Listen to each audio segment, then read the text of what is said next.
Go live.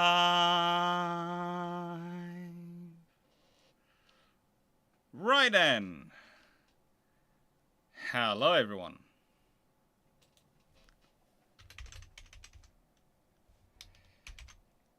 Now, I have to admit,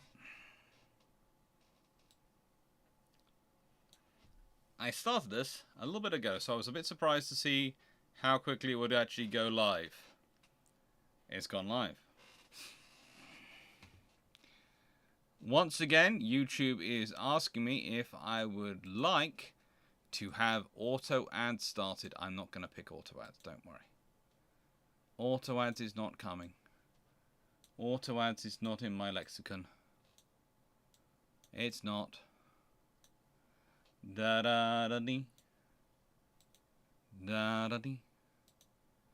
However, I am going to need to quickly wash my hands as, well, this stuff.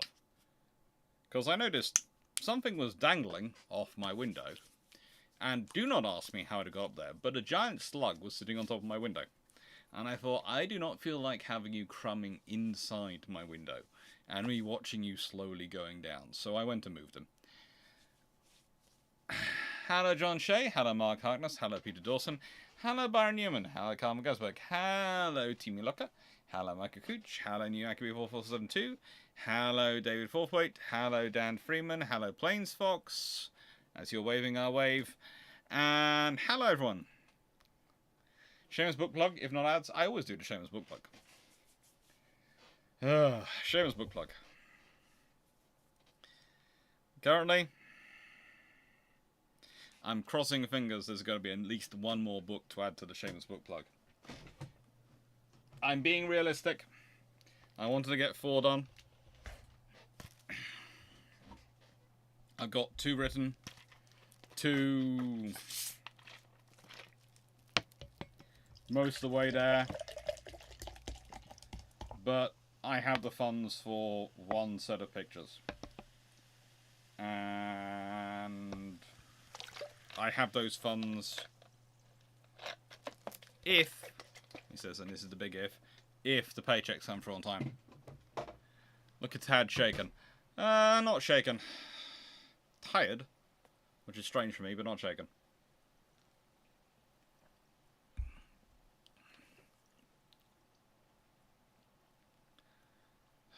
I'm sorry to hear that, New IQ 4472. Hope you're feeling better today. Hello, Cody85. Hello, DG40. Hello, Steve Richards. And hello, Steve Clarke. Shameless book plug. Well, yeah, I am serious. I am actually, as those people who've seen the video that I put up yesterday, I am seriously working on if dogs were battleships, what would they look like? Now, please note, before we get into that too much, there is a reason I'm sticking to battleships, not doing aircraft carriers or anything like that, because as tempting as it would be, I don't have a UAD system for aircraft carriers other than if I get the Naval Art software, and I have been looking at Naval Art software. It does look very nice, but it's also the same price. Well, when I say same price, it's about a 10th, possibly as little as a 15th of a picture, which I need for a book. So at the moment, I am doing a very, very low spending approach to things. I've got 2 reasons. 1, I'm buying pictures for a book, and 2, I'm paying off my credit card. Because my credit card has had to have far too much of a workout this year so far.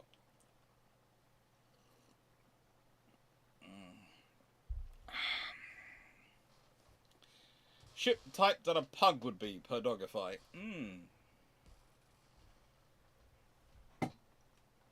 A monitor. Let's be honest, the pug's a monitor. I would have to design something which was really, really... I'm not even sure how to do that, but I'd have to figure something.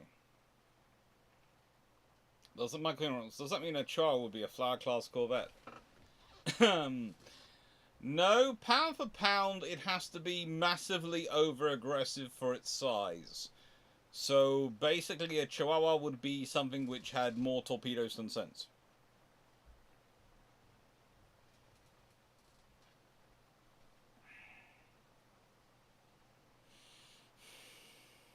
And if you can hear it outside, it is raining.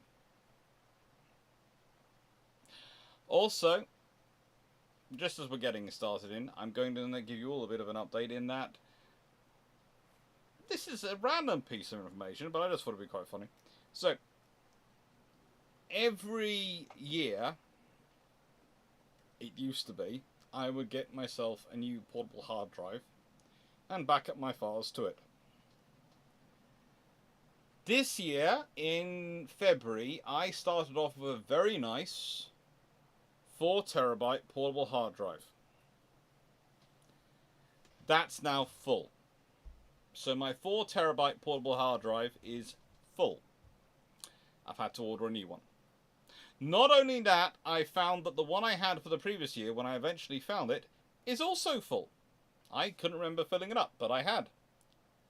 So, I have filled up mostly with videos and recordings and practicings for this channel.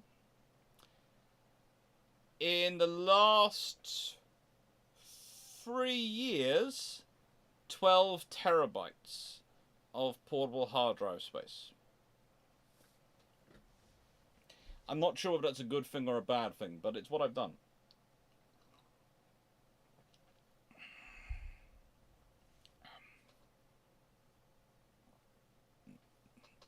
Yamato, a Great Dane that spends most of its life time napping. It's interesting. If Dog was a battleship, I've got whippets. They would be destroyers. Possibly. I have to admit, I did do. I've shown you all the. Well, I was designing a battleship which was a corgi and basically has a lot of chunk in its trunk.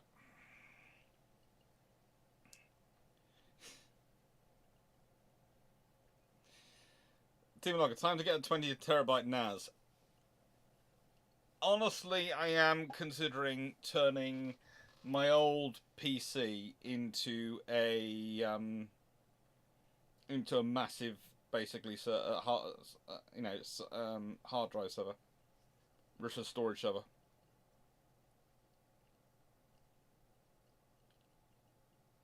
It's coming tempting, but it's something again to consider after we decide what we're doing about this house.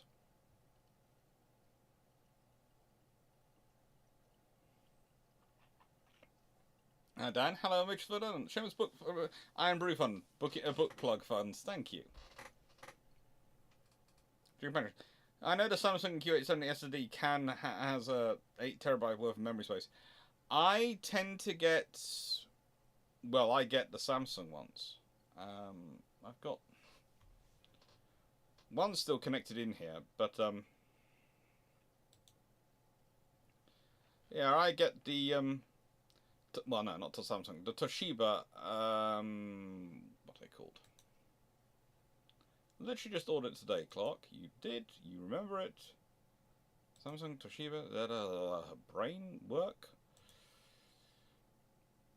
Yes, the Camvio Basics from Toshiba.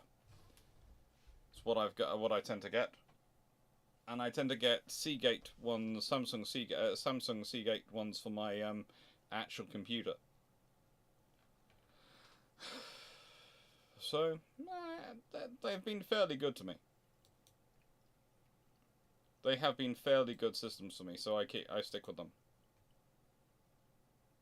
I've got the 870 QVOs for SATA solid state drives for my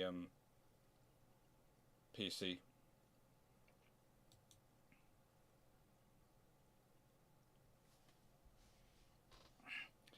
I'll probably have to build something.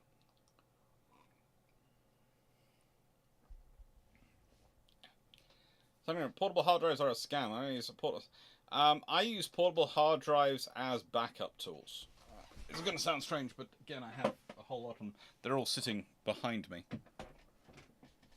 If you excuse the mess, I haven't cleaned up around here a second the cables.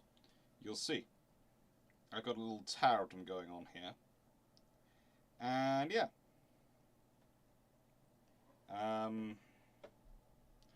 I have two 2TB ones and two 4TB ones full of stuff from the channel. And they're what I back up things onto. They work quite well.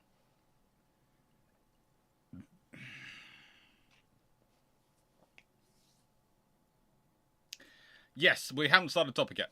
Shameless book plug, but I'm going to be starting topic shortly.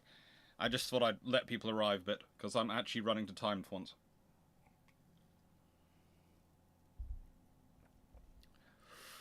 Oh. Technically non-portable hard drives as portable hard drives.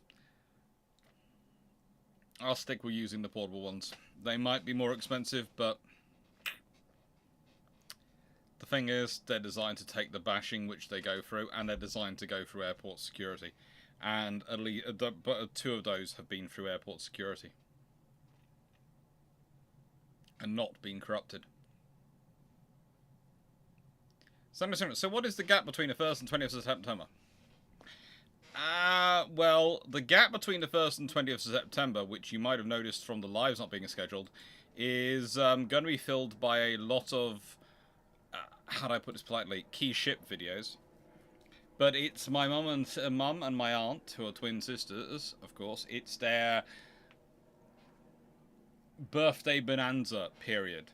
And I'm going to be driving all over the country. At some points I'm going to be here, but at some points I'm going to be driving down to Cornwall. At some points I'm going to be driving from Cornwall all the way up to Glasgow, and then back again to Cornwall the very next day. And then I'm going to be doing all sorts of things. I will say now, I will post a couple of times where I'm going to be places I'm going to have some free time.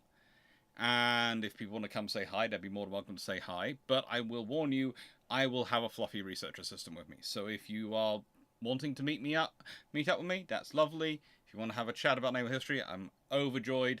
But it will have to be someone which allows a fluffy research assistant, because if in doubt, I will have one of them with me. It's just the fact of life when I start traveling around in this period. I will have one of the dogs with me in the car. Wherever I go. So, there will be a Poppy Doopy Poodle or a cheeky chappy corgi wandering along. I'm glad. People should like the fluffs. They're very friendly. Actually, you could always ask the University Computer Lab if they have an old server rack. The universities are getting very, very picky. I should probably set up a NAS drive. That's one of the things on my list of things to do here if we are staying, but if we move into a new house, then one of the things I'll set up there is a NAS drive. Right. Because I need one for my work. So, criteria. Now, when I recorded the long patrol for this over the course of the last few weeks, because I've done several attempts at recording this one since it was set.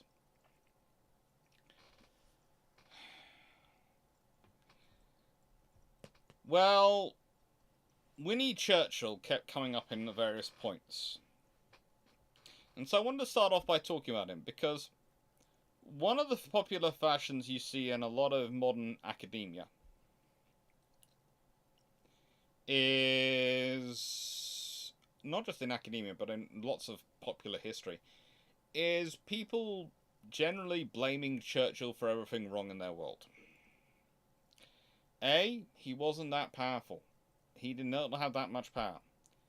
But B, you have the fact that Britain goes through a similar scenario as we see in post-Nazi Germany, where almost every single general markets the same idea. Their ideas were great. All the good things, all the smart things Germany did were their ideas. All the stupid things they did was Adolf Hitler. And you see this time and time and time again. The smart things were me. The stupid things were Hitler. And there are a fair number of autobiographies which claim the same thing about Winston Churchill. Now, Here's the thing, he does make some of those stupid decisions, and I'm going to be lambasting him on those during this video. But there's also the case, and I will start off by saying this, there wasn't a better option for Britain in 1939 and 1940. There really wasn't. You have roughly 3 potential candidates for Prime Minister who have enough support in Parliament and enough people supporting them in the country to actually be Prime Minister. You have Halifax, Churchill and Chamberlain. Those are your options. And of those, the best option by far of those 3 is Churchill. Chamberlain is broken because he believed he could prevent war through talking, and it failed. Halifax is not an option because, honestly, Halifax, as much as you love his consensualness and all the things he does, he's not a good wartime leader. He never makes a decision if he can avoid it. And the trouble is, whilst normally in peacetime, not making a decision by a politician is actually tends to be a good thing, because they tend to get forced to do the right thing by the course of events. But in wartime, your leadership actually needs to take decisions or people die.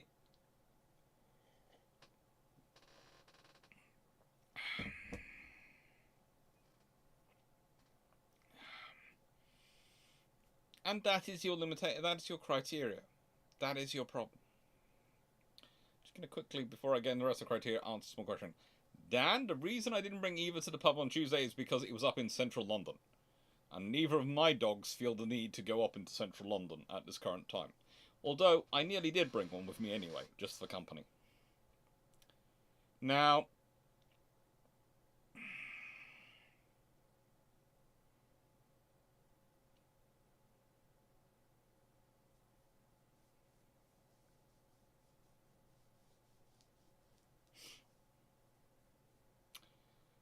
I would add, though, that the criteria for today is going to be quite simple. And this is actually going to bring us back more often not to Allied powers than necessarily Axis powers. Because the criteria are either the decision has to be made as a result of a World War I experience, i.e. they're directly citing it when they make that decision, or it has to be informed by, it's directly, or it has to be informed by World War I experience. And the World War I experience is guiding the decision. So either the World War I decision is one step removed, World War information is one step removed, i.e. it's a result of it, or 2 steps removed. But that's the furthest. And it has to be a direct link. Now that is easiest to show, usually, in the America and Britain and France. Why? Because their leadership mostly stays the same. They have a very similar leadership in World War I as they do in World War II. In Japan, they kill off a lot of their leadership, or it moves on to various other different pastures, mostly to stay alive. In Germany, they of course have a World War I corporal go for a massive promotion level to be in charge. In Italy, you have Mussolini. Now, Italy is, of course, a very interesting case. We've been over Italy before, and I feel worthwhile saying again, Italy is not a proper dictatorship. There are many facets of the Italian fascist government which do make it a dictatorship, and this is why we call Mussolini a dictator. However, apart from being a Richard of a potato,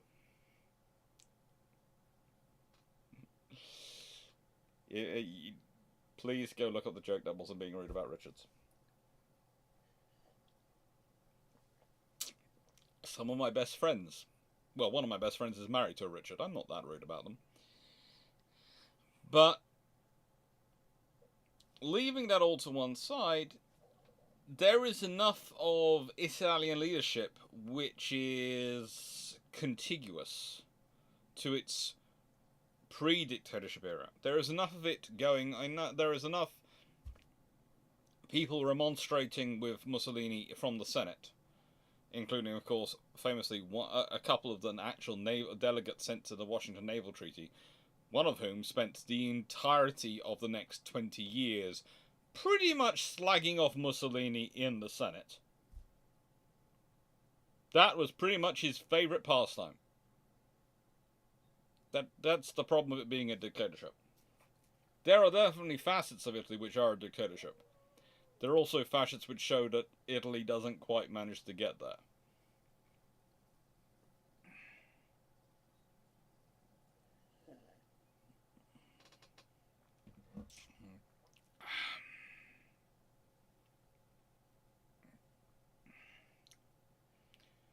Peter also network and oh yes, it's this point because people are asking. NAS's network attached storage is basically its drives connected to the network. Usually, what you do is you take, and that's the reason I have my old PC here, and I haven't got rid of the old case.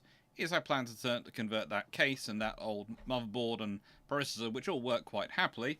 It's the graphics cards which stop working, but I can make everything else work into a NAS system.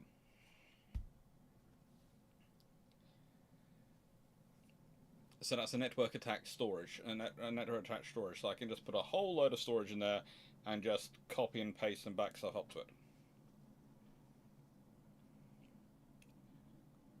But good, it's fair to say Chamberlain thought he could delay war, allowing for rearmament rather than saying he thought he could avoid it.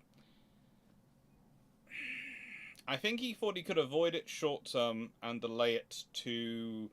I think Chamberlain really thought he could make it stand off till 1945. I don't think he could get earlier. As the just Halifax was not trustworthy. Halifax was too much of a politician and diplomat to ever be really solid.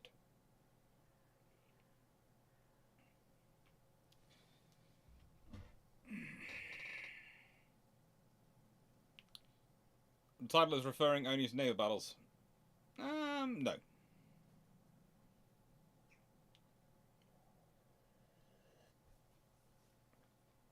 This title is basically I took it as what were the most serious mistakes made in World War II based upon World War I experience, and I didn't take it as being only naval battles because too much of the stuff feeds into it, and some of the stuff which is naval battles, you actually could argue it's the land battles which affect and cause naval battles to be like that. Go away, moth. Thank you. You're not getting through me to my books.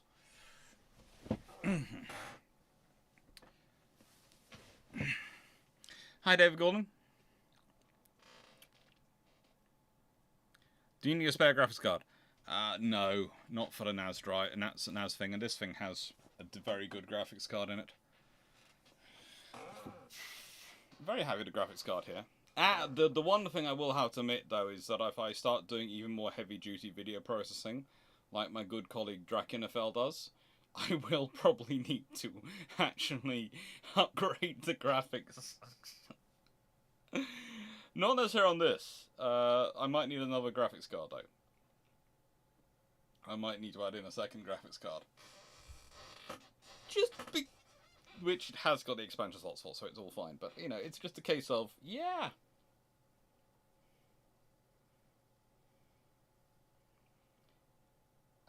One mistake is they forgot to read convoy code from World War I. There were lots of little issues going on. Lots of little issues going on. And Kriegsmarine don't really learn to turn down power. That is the big problem. The Kriegsmarine make a lot of the same mistakes in World War I as they do in World War II. So, one could argue that all the Japanese decisions leading up to World War could be blamed on the lack of World War I experience. Yeah, that could certainly be made a case of.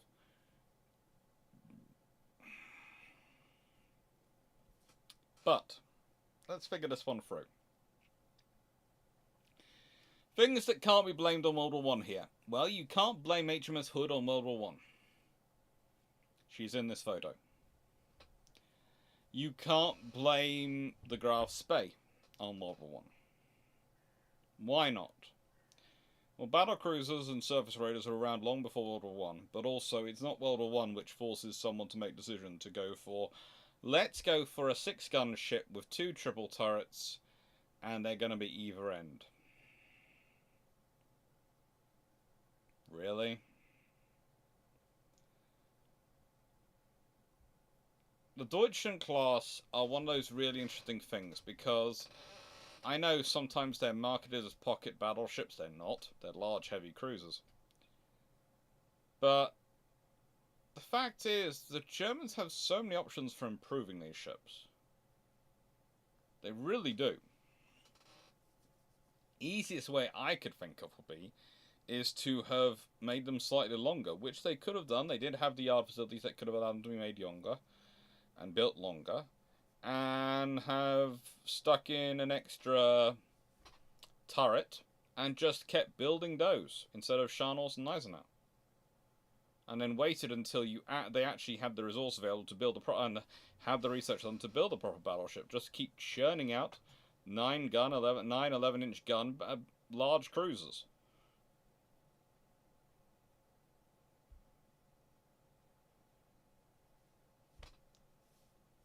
But they didn't. And honestly, considering the speed of the Deutschland class and their other operating characteristics, you can understand that to an extent.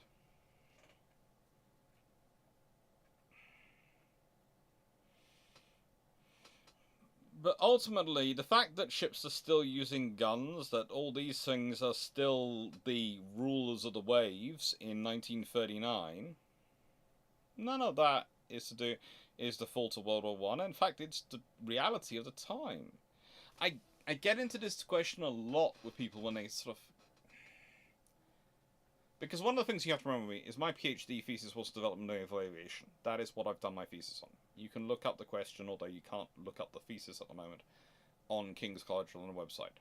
And I did the development of naval aviation. I did what happened. And originally, it was going to be comparing it to American and Japanese development as well. Unfortunately, that would have made it probably in the region of 180,000 words. As it was 110,000 words, which was using every single word of my maximum over. You were allowed 10% either way of the 100,000 target. I think I came in at 110,000 words dead on. And I think I might have had to delete a couple of vers from the middle of the thesis, and hope no one noticed to get away with that. And the thing I came away from my thesis with believing was naval aviation in 1939 has a lot of promise. Naval aviation in 1920 has a lot of potential. Naval aviation in 1930 has a lot of interest. But naval aviation had not yet arrived as the viable tool it would become. And part of that is in confidence of its use. You have to be confident before you can rely on something. You have to be confident in it. If you consider today, we have a lot of periods where we haven't had conflict. And therefore you have navies and air forces and armies claiming confidence in stuff which is based on exercises and testing, not on use. So is that real confidence, or is it inspired confidence? I'd say it's inspired confidence. They think it's going to work. They believe it's going to work. They don't know it's going to work. And there is a difference between what you build when you know something's going to work and what you do when you just believe it's going to work. And the trouble is with aircraft carriers in 1939 is that a lot of the development of air power was belief in air power still. Not knowing it was going to work. Because no one had really tested it out yet. So, that's not World War I's fault. That's just the pace of technological development. And it's the same with a lot of other scenarios. World War I cannot be blamed for everything. But World War I and World War II were very different wars. World War II was far more of a global war in terms of its campaigns than World War I. World War I was a Eurocentric conflict with little bits taking place outside of Europe. But mostly it's a Eurocentric conflict. World War II is a global war. There are some big conflicts in Europe, but there's also conflict, major campaigns, major war fighting in North Africa, major war fighting in Southeast Asia, major war fighting in the Pacific. There is war fighting at sea in terms of everywhere in the world, pretty much. There is not a single ocean which escapes. World War II is a global war. World War I involves the world. World War II is the world. And there is a difference in that. And that difference is part of the problem with relying on World War I, but it's also part of the reason why things can't be necessarily blamed on World War I. Because one of the interesting things, if you think about it, is the British preference for battlecruisers in the 1920s when they're building ships post-World War I is because they're literally doing the simple sums. They're looking at going, Germany's been crippled. We won World War I, or rather the Great War as we're calling it at this point. Treaty of Versailles come through, their navy's been crippled. Boom, that's out. Okay. Any future war, what's it going to be like? Where are we going to be fighting? How are we going to be fighting? It's going to be around the world. Okay. So that means strategic mobility is going to need to be far more important than fighting a blockading action in the North Sea. Okay. So we need ships which can move faster. Because it doesn't necessarily matter you turning up with the biggest, baddest battleship on the block. If your biggest, baddest battleship doesn't get there for a week, and we can get there in 2 days, we've had 5 days to do what we need to do before you can turn up. Or rather, we've had 4 days and then 1 day to disappear off and you'll never catch us. That's what the Admiral class, that's what the G3s are about. Whereas when we consider some of the other experiences we'll be getting into in a bit, that's less of a case.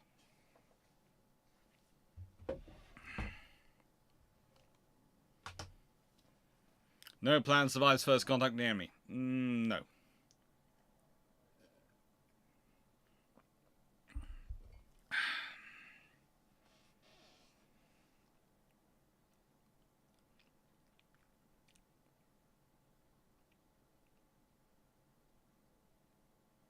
Do you imagine Hood was the victim of the late 1910s hull form design? If they developed the bulbous bow in 1916, Hood would have survived. Yee, by gum. Sorry about the sneeze. In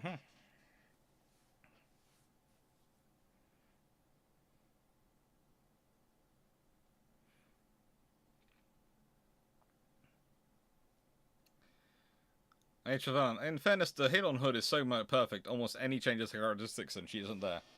It is literally a 1 in a million shot. Could you have beating up pirates in Southeast Asia isn't a true test of air power? No, it's not. Neither are the exercises.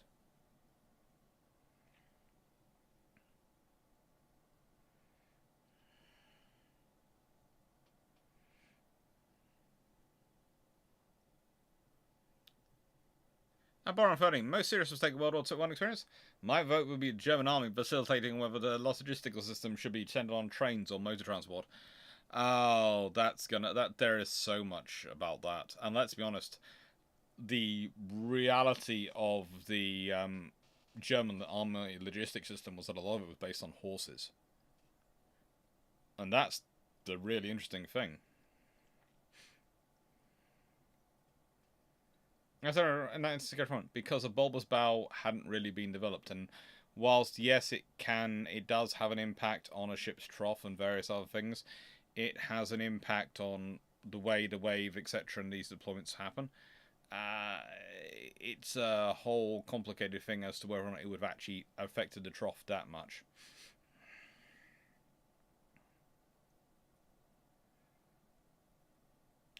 Let's mention, could the IJNs destroy a design because of the World War I mistake?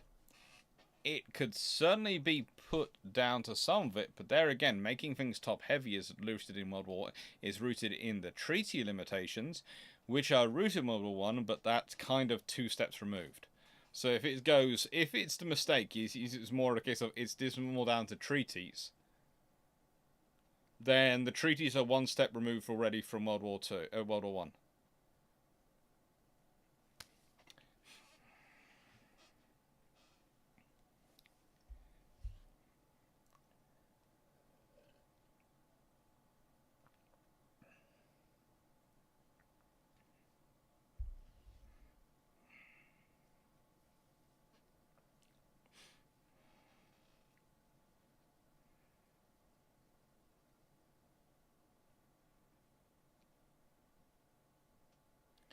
Magister Military. Have you compared the maritime battleships of the treaty countries yet on which one is the best yet? No. Mostly because I don't want to spend that amount of time looking at American masts. Because there's a while before they get away from the cage mast. I'm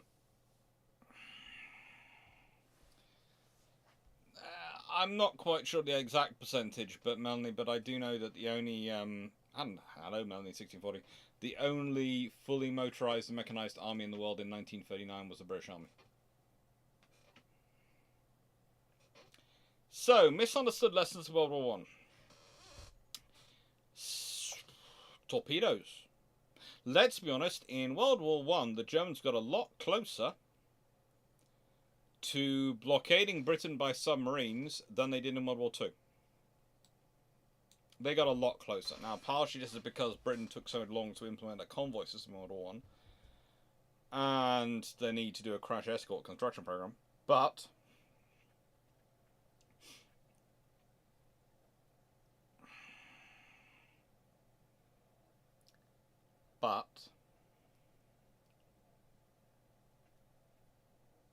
it was the case. The Germans got far closer in World War One than they did in World War Two. Why?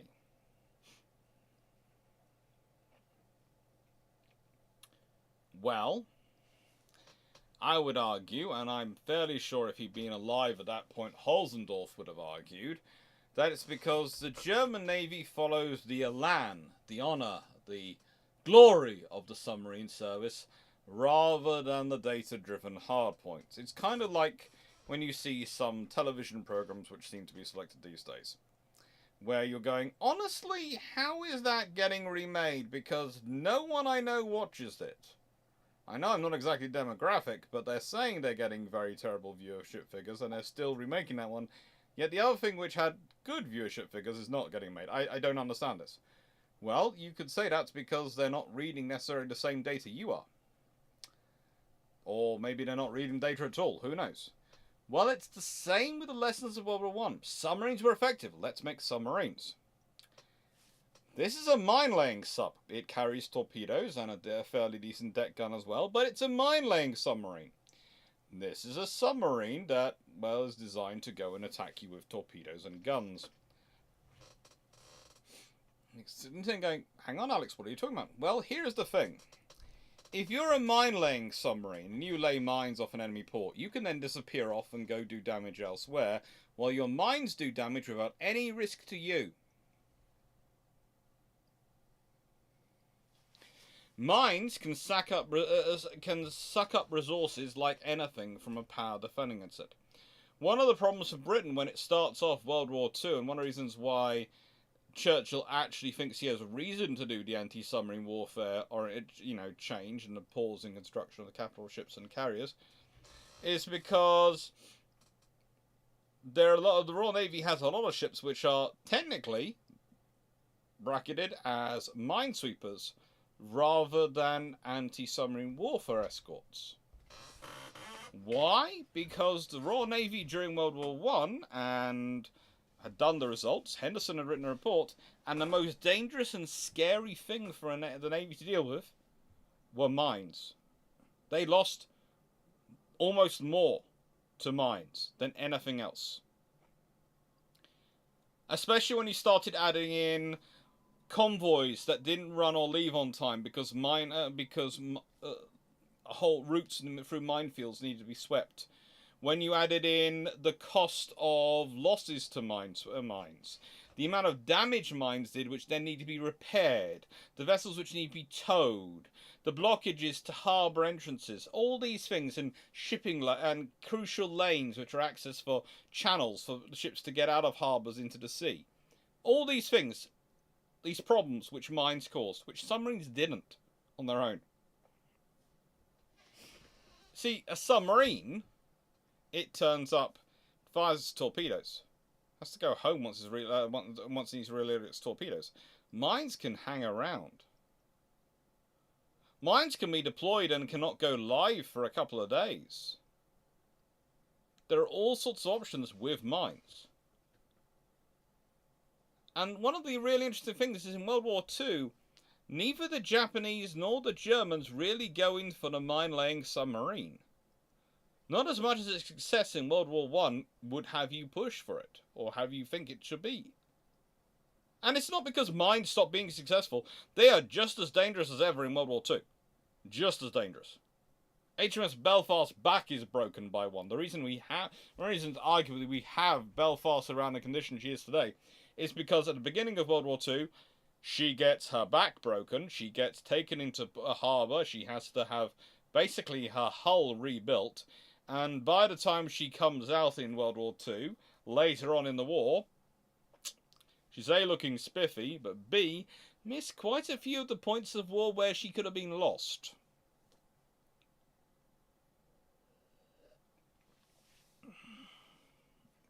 It's Derpscott saying, each time a mine goes off, traffic in and out of the port is halted until the approach is swept again. Yes. Mines are a maximum disruption tool. The point I tend to give people, and when students are asking this, as I go, think about a second happy time when the German U-boats are operating off the coast of the United States. Imagine if those had been long-range mine-laying submarines as well. They'd carried maybe less torpedoes, but it carried a whole load of mines to put up in off the various ports of the United States. Imagine the trauma and the problems that would have caused the US if they had suddenly found mines going off in New York Harbor. Imagine it.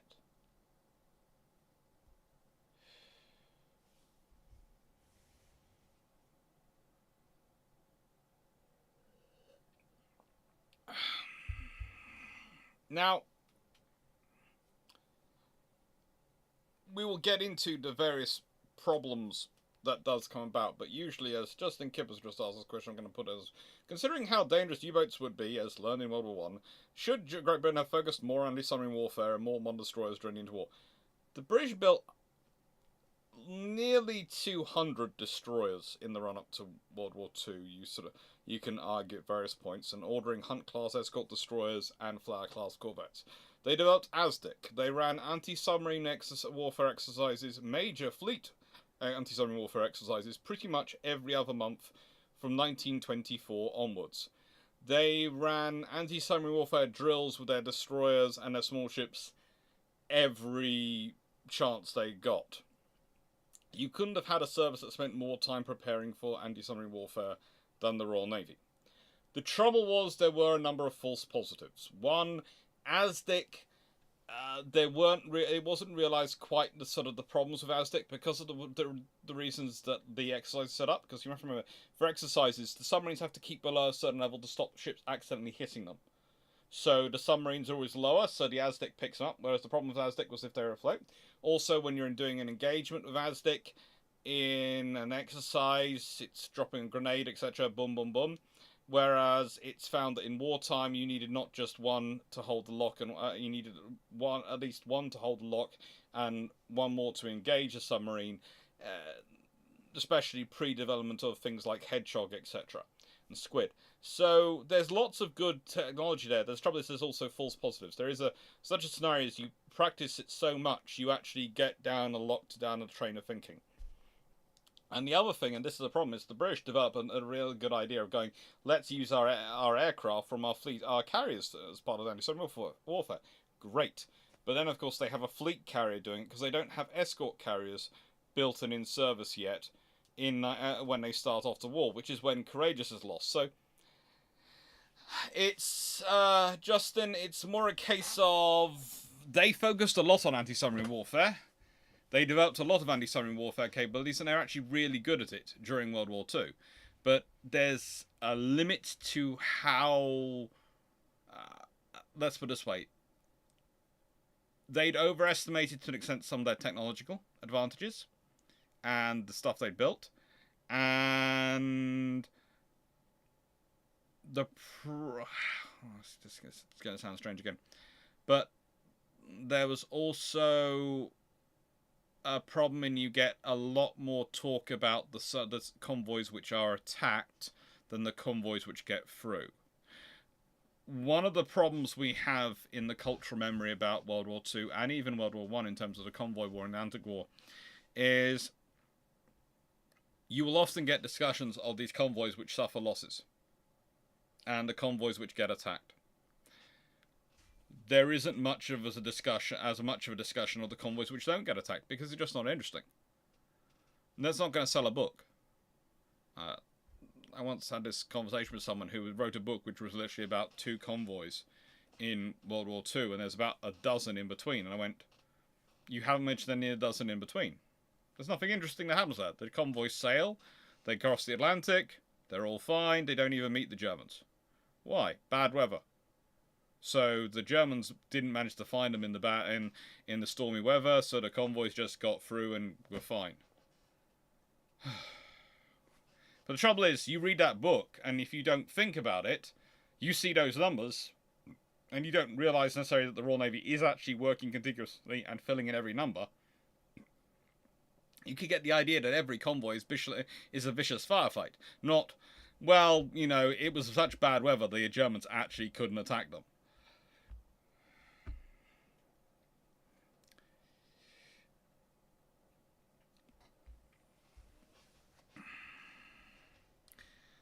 How long has it been since the ship was damaged by a World War II mine? Not as long as some people would like it to be.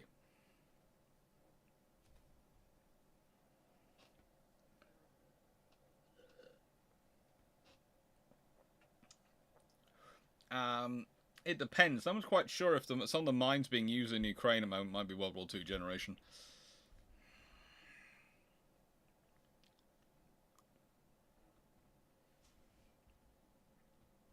But as C. Clarke says, yeah, they do still keep being found at sea today.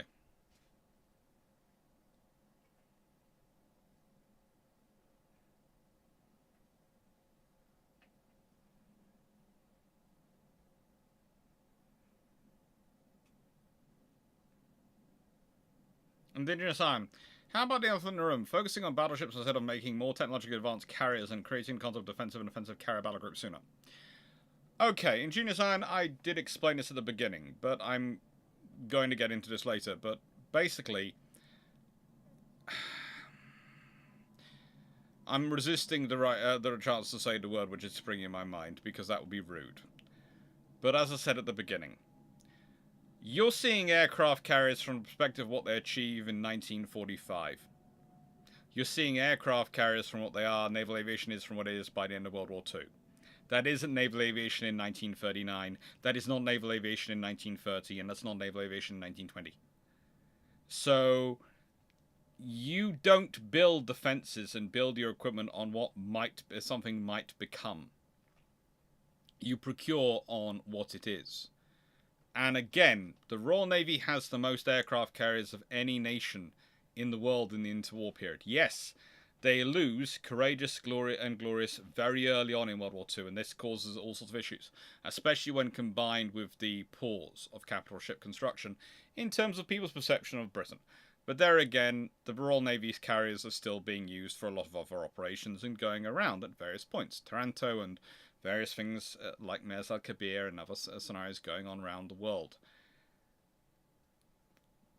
The Royal Navy has been developing aircraft carriers and putting a lot of effort into them, as well as battleships. Why?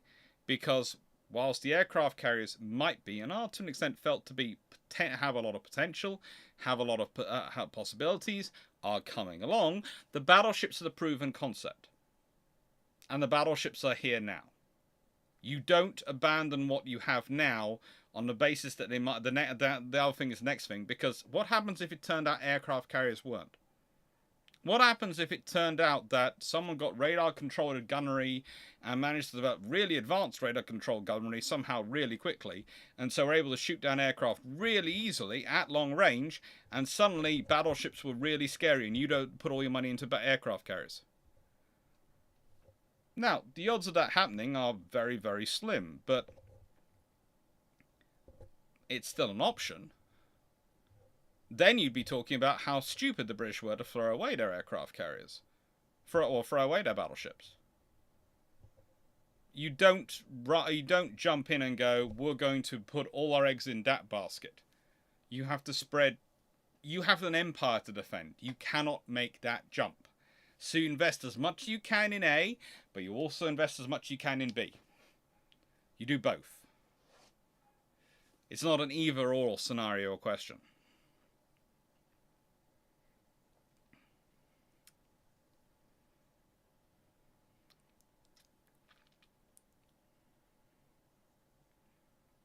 Dreamland, could Canada build escort carriers? I think they did build some which might have been used as escort carriers.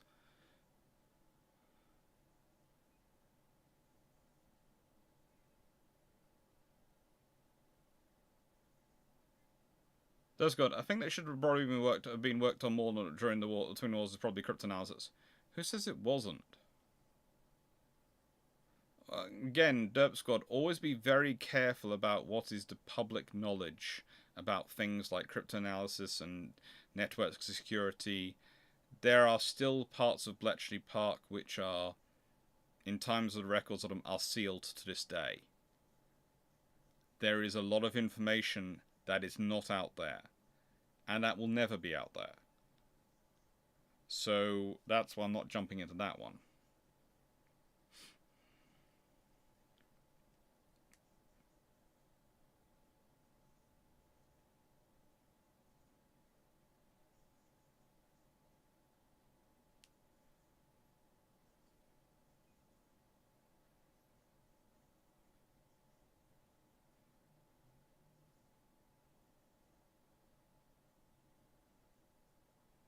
Don Giovanni, what about float planes for anti-submarine warfare patrols around their convoys? Again, they worked on those, but you also have to remember with float planes, that means your ship has to stop to recover them, or the aircraft have to fly to shore. So, do you want to stop? That's the real question. And float planes were considered in terms of their utility in the 1920s.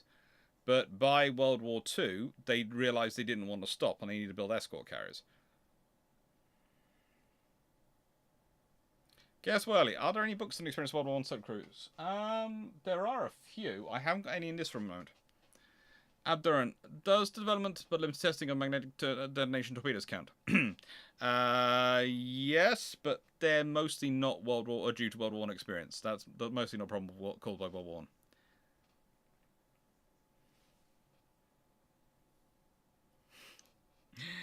That would have been good.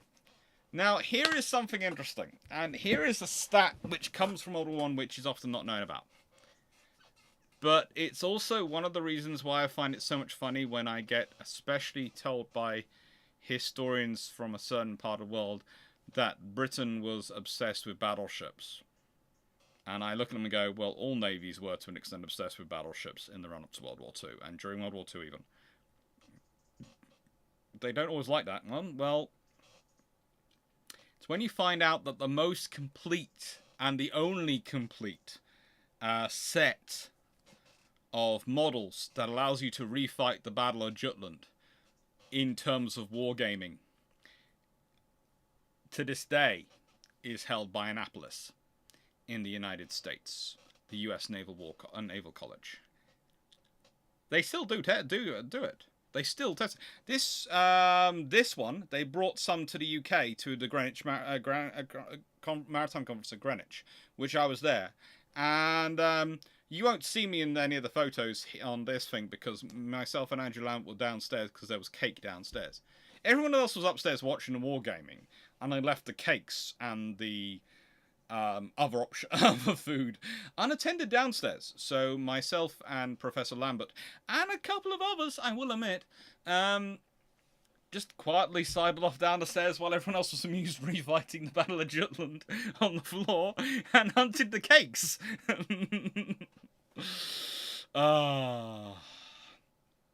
Now, both the USN and the IJN have an obsession with refighting the Battle of Jutland, and they have reasons for it.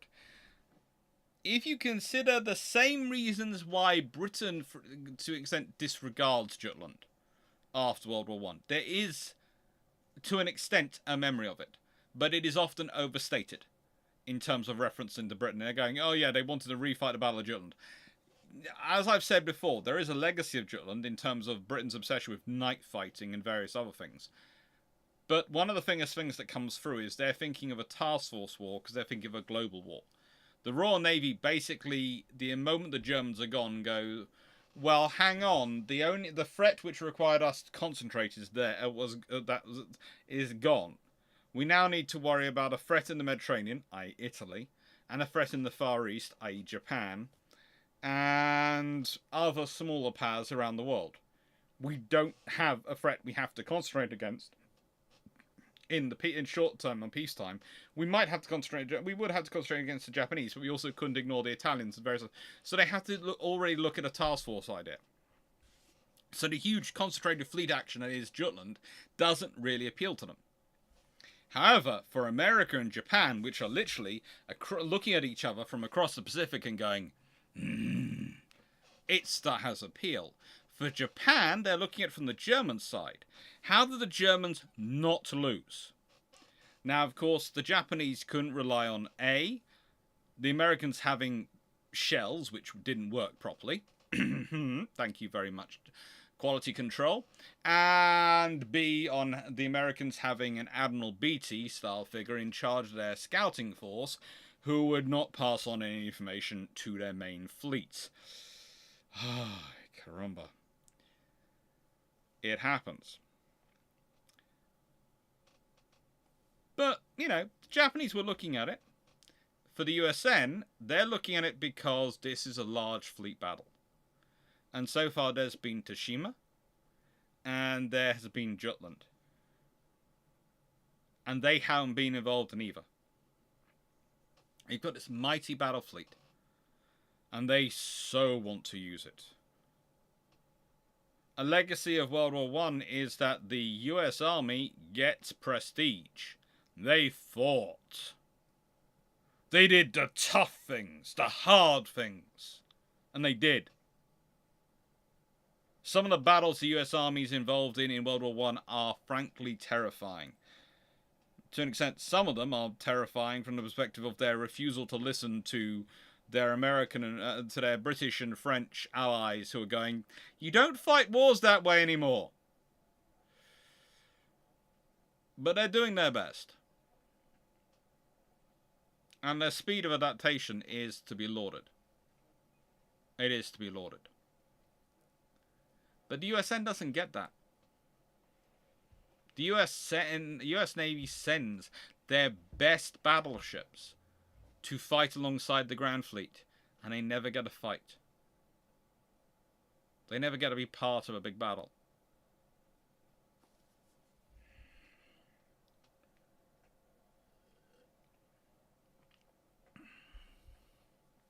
Don Giovanni, thanks for the answer. I think the PBY Catalina is neat. It is neat. And the PBYs, they could do long-range patrols. But again, you needed to build them before they were available.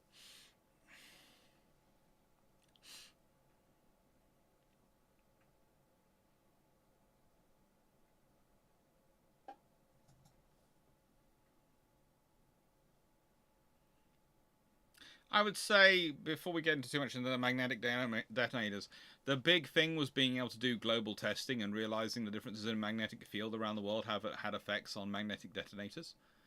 And that's the thing, the one advantage the Royal Navy has. It's one of those things when I I turn around and try and explain infrastructure advantages and advantages for the various navies. The Royal Navy operates everywhere in the world throughout the 1920s and 30s. Which means it gets to gather a lot of information from around the world in the 1920s and 30s. And it has been for a long time. And that feeds into its torpedo design, feeds into everything. That is an advantage. I'm not sure if you call it an infrastructure advantage, an operational advantage, a service advantage, but it's an advantage, and it's something which cannot be ignored. It has an impact.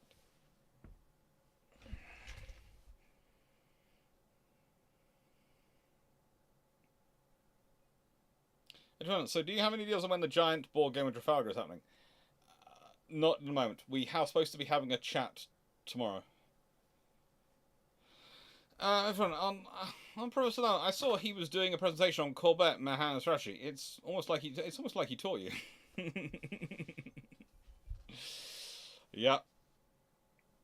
Sebastian, percentage-wise, roughly how much could the major powers expand their shipbuilding capacity if they had the funds? Roughly the same space, no terraforming, but extensive logistical expansion. The thing is, let's say in wartime you do a full emergency expansion. You can probably expand your construction by 100% quite easily for most of the major powers. But if you say that Britain and America are on, let's say, 10, they expand theirs by 100%, they're at 20. France is on, let's say, 4. And they expand theirs by 100%, they're on 8. Japan's on 6. Expand theirs by 100%, they're on 12. That's the real difference. You can expand your production. But again, when you expand your production like that, you need to train up the people and the experienced people. So you either need to take them away from your construction and from your services. You're not using those humans to go off and fight the wars. You're using those humans to build those citizens to build what you need for the war. Well, you have a problem then. Where are you getting the people from? And that's the big constraint on your expansion of your construction. Now again, Britain and America tend to have an advantage in this because they tend to have quite a large pool of older and retired persons who can go back into construction because they had a larger pool to begin with. Again, this is something which is often forgotten in World War II. The sheer amount of people who came out of sort of retirement, semi-retirement, actual retirement, to go back into the industries they'd worked on and to help keep them working, as well as the number of women who were drafted in, and those who were medically unfit for military service were drafted into various industries. It's a massive management program. But again, you have an advantage if you have the personnel there to call upon.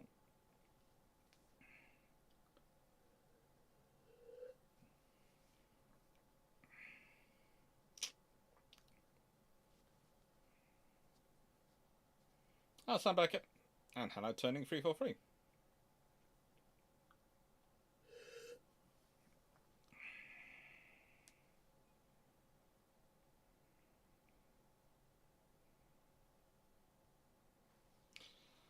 Couldn't the USN have done testing in different areas given their colonies at the time? I'm not saying the BR would have, but they could have. The USN didn't have quite as many colonies or quite as large an empire as Britain, so they didn't have quite as large a reason to go around.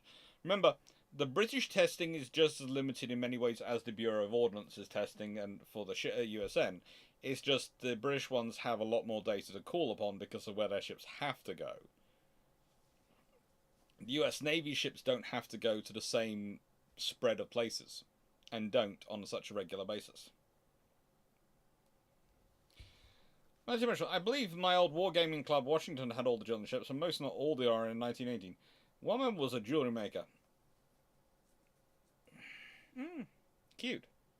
I'm certain some clubs in the UK do, but the thing was, they have that set.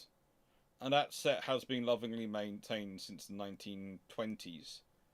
And is still in use for their naval training.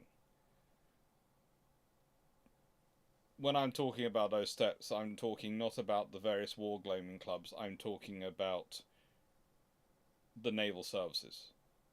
I'm talking about the staff colleges. I could be being wrong here. There could be a section of Dartmouth I don't know about. But I don't think they have the full set for Jutland. Still. I think they did at one point. I don't think they have it now.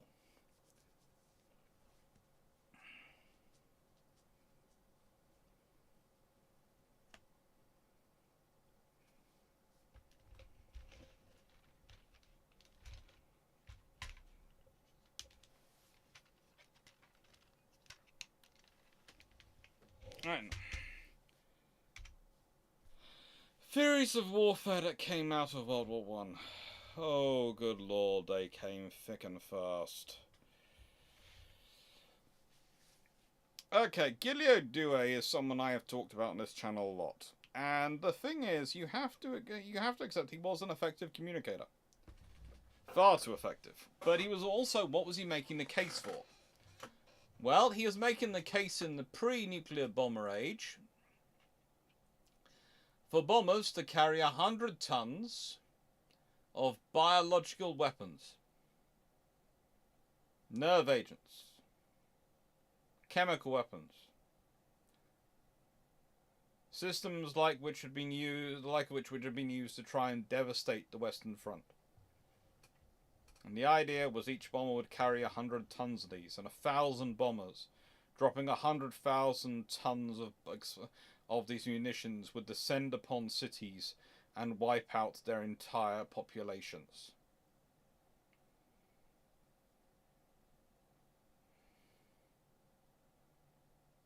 This is what the architects of strategic bombing were arguing for.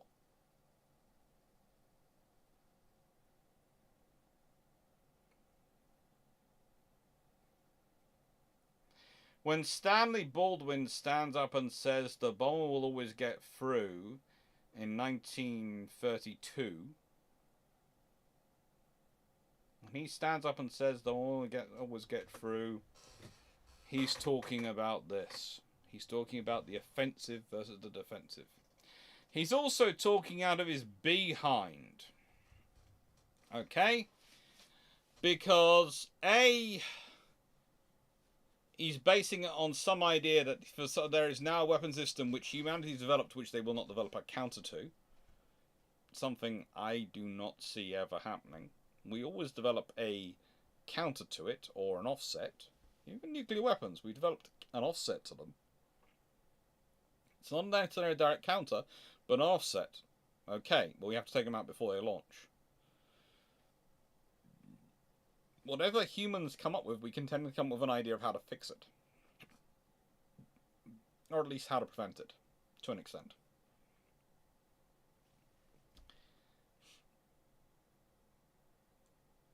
And the thing is, he's also born on experience of, the Gopher bombers in World War I, the Zeppelin raids, etc., which there had been various attempts to intercept, which fighters had been going up to try and intercept, etc. But this is all said in 1932, pre-radar coming in really into mainstream. But this is the idea platform going forward, and this is a big problem for World War I, from a lot of perspectives, and you consider it from the Allied perspective, because if you're focusing in on bombers, multi-engined aircraft, large multi-engined aircraft, you're not going to focus in on two things. One, single-engine aircraft, which is going to have an impact on the aircraft developed for your fleet air arm, especially while they're under the Air Ministry's control, because the Air Ministry is a political organisation. It's not like the rest of the Royal Air Force. It's their political wing. And just as with the Admiralty, I sometimes draw a difference between the Admiralty and the fleet. There is a difference between the RAF and the Air Ministry. The political wings of militaries can often have their own agendas and their own sort of finesses going on, and all their own fun. Okay? So you have all that as part of it. If you have a focus in on multi-engined aircraft, you don't develop single-engined aircraft. Because you don't have limitless resources. This is another thing when people go in and go, well, you shouldn't have focused in on this, that, and the other. You don't know that until you get there. But the trouble is with bombers, and the idea bombers will always get through, is that by its very nature, that is A, committing you to horrendous acts. Absolutely horrendous acts on any moral level. Any ethical level, even before there is a war crimes, and there are actual definitions of war crimes, that's pretty much committing you to something which is pretty darn nasty. And secondly, more importantly, as I started off with, it's based on this fallacy that things will not change, that no counter will be developed. And whilst it's very sensible to develop the bombers, while you can, it would also be sensible to think about what the likely counter is and what your responses are going to be to that counter.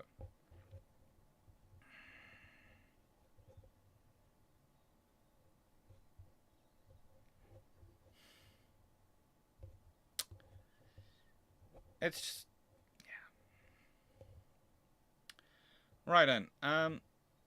Excalibur, today's war in Eastern Europe is similar to the Trench of World War I, except satellites are showing any movement day or night, and technological advances can pinpoint rockets to targets in air and on land.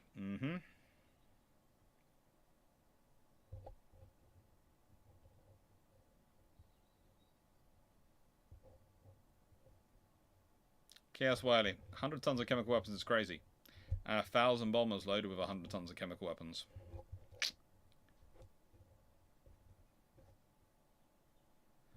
So, Sebastian, sorry, I rather meant how much each major could physically expand existing ships as such, accounting for even the colonies. That would be the work of an entire separate video to really compute and go into, because I would have to do a lot of analysis of the individual shipyards. But when I gave a rough estimate of 100% as an example, that is roughly what you can do. But then when you get in colonies, some of them have more potential than others, so it wouldn't be an evenly distributed 100% increase. And the same is true in the UK. It wouldn't be an evenly distributed 100% increase. Some yards would grow far bigger than others.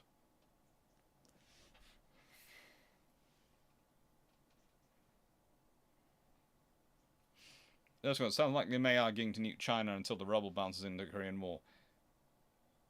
Yep.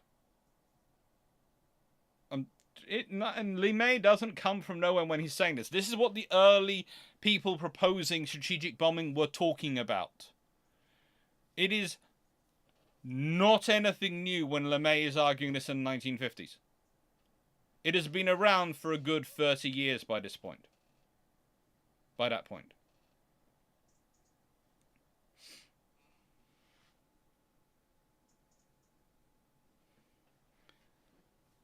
The B-52 does 32 metric tons. Yes, this is an issue which I have talked about in other videos. The fact that we have not got aircraft which can actually carry 100 tons of explosives yet.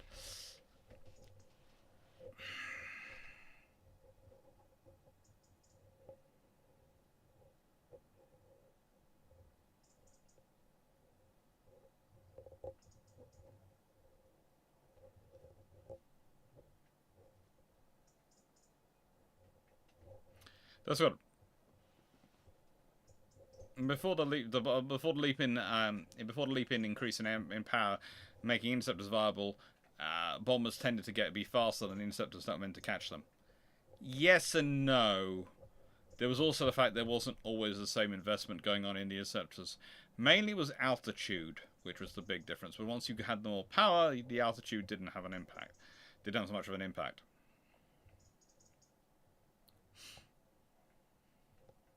Watkins bomber gets through, doesn't get back. I'm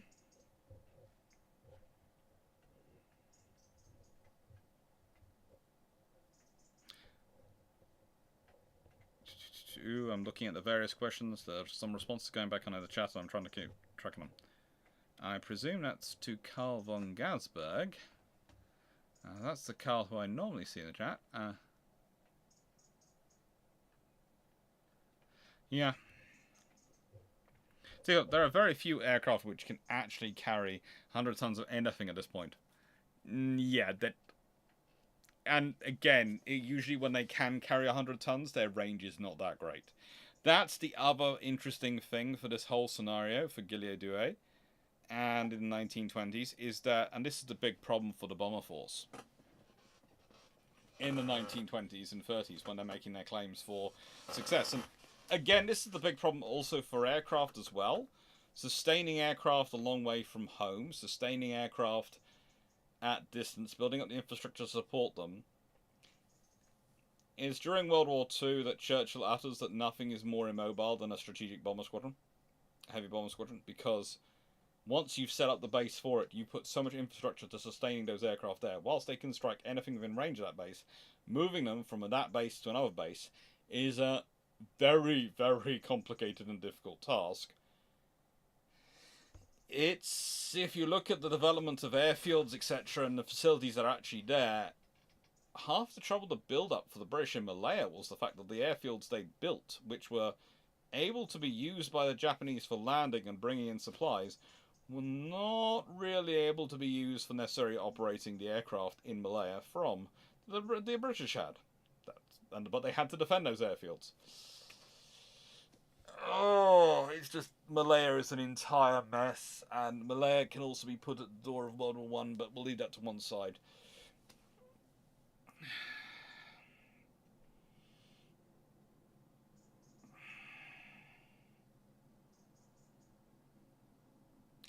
Manly said, we do have aircraft that can carry 100 tons of explosives, they're just not equipped to drop said load of explosives on a target. And they're also, if you look up, when they're loaded with 100 tons, their range is not exactly that great. If they're carrying 100 tons, they ain't flying a long way.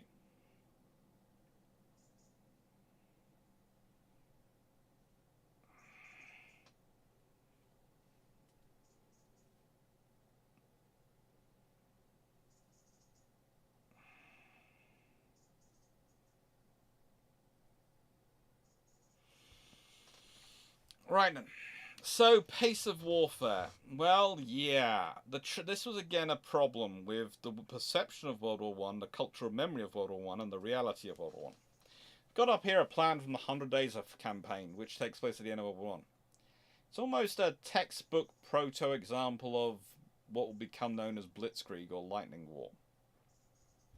And to be honest, there have been lots of developments throughout World War One which have been developing along this line towards a faster pace of warfare. 100 Days campaign is specifically interesting because of how fast all three major Allied armies, the British Empire armies, the American army and the French army, managed to actually move. And one of the things is often, this is probably a big impact of World War One on World War Two, is that peace was allowed to be made before these armies had pierced German soil. If peace had not been made before they pierced German soil, and out you go, fly out. Thank you. Well, that would definitely have shot a certain myth in the back, i.e. the myth that the German army was undefeated and was stabbed in the back by the politicians would have been no more. Because, let's be honest, that entirely rests on the idea that the Allied armies didn't actually reach German soil. If they reached it, well, that changes things. But the big thing about this is that a lot of politicians and a lot of leadership in World War II, especially in the early days, has the idea the war is incredibly static, that war is incredibly slow moving, that things have to be built up, that you have time to do X, Y, and Z. When actually war had moved on, because World War One begins and your rate of movement is based on how far someone can walk in a day. Here is the interesting point. From World War One backwards, the defining characteristic of warfare in terms of movement was how far your people could walk, aka march, in a day. That was it. By World War II, the increase in motorization, mechanization, means that now the distance is not how far your people can walk, but how far your people can drive in a day. Or be moved in a day via train and other systems. So, that is the point. World War One, by the end of it, you have, in these attacks, you have troops in lorries. You have cavalry actually being used for the first time properly in war on the Western Front. You have tanks. All these things increasing the pace of movement. One of the most stupid decisions done in World War II, you can argue, is that the Allies wait on the counterattack. They wait for Germany to attack them before they move forward. When the British were the only fully mechanised motorised army in the world, the French were partially in a way there. Yes, the French didn't have radios. But here is a thing to turn on mind. What happens if the British don't wait in the phony war period? What happens if the British decide to advance? The Germans aren't in position to be for a defensive war on their western on their western border. Yeah, they aren't at this point. One of the only fully motorized and mechanized army in the world starts digging in.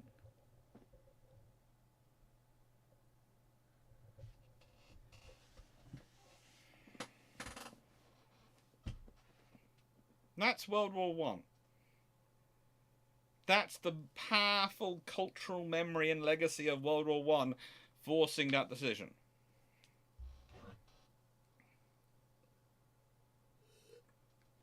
Actually, I would argue that 100 days is still dictated by how far the British Army can march. Tanks are getting better, but they aren't exploration yet. The 100 days is a great piece of staff work. Yes and no. As I said, there are some troops mounted in lorries. There are some troops moving in what are called female tanks and various other things.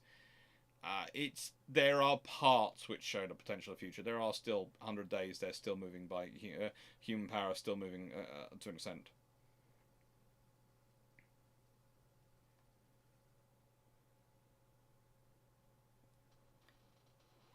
Yeah, Money Secret. Wasn't there some movement of troops by requisition Paris motor taxi?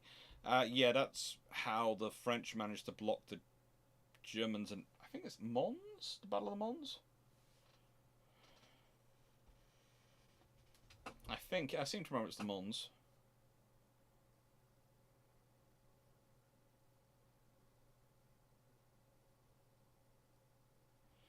John Shea, plus any aircraft carrying 100 tons without, an exception being an AN-124, AN-225, can even take 100 tons without their airframe hours going just as quick as fuel, or can't take off at all.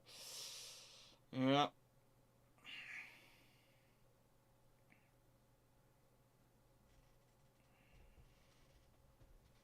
Battle of Maine. Mon. Battle of Mon. I think I said Battle of Mon. But Battle of Mon, yeah.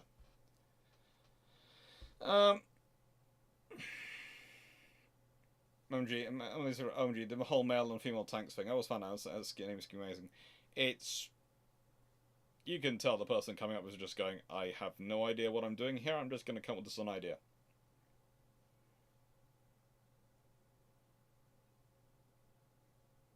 The taxis weren't requisitioned. The meters were running. Dove Squad. Oh, you know.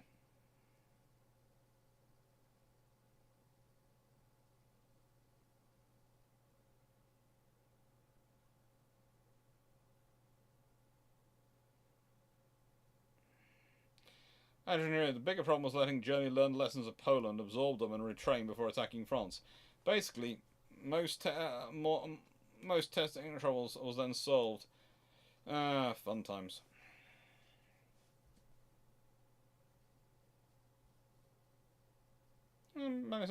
Basically, any 747 freighter is capable of carrying 100 tons or a little more on cargo. I don't think they're regularly loaded up with 100 tons, though, from memory. But we'll leave that all to one side.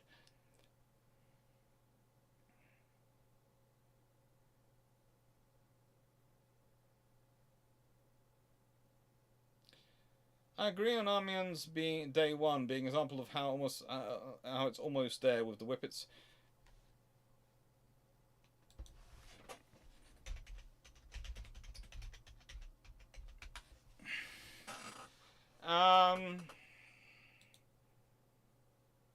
Yeah. Battle Amiens being that's almost there with the Whippets and cavalry going in and the RAF resupplying them. It's a battle where I point out the British have combined arms, the Germans don't.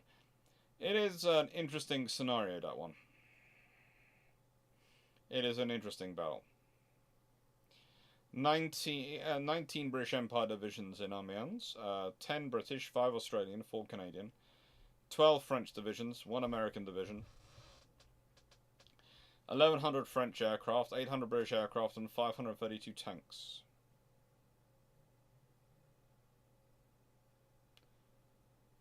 The Germans had 10 active divisions, 4 reserve divisions, and 365 aircraft. They would have 45,000 killed or wounded, and 29,873 captured. So the Germans would lose, let's be honest, 75,000 roughly. The Allies lost, I think, 46,500 in terms of killed and wounded.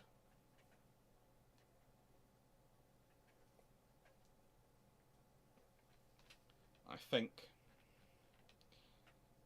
But it is a massive battle, I mean.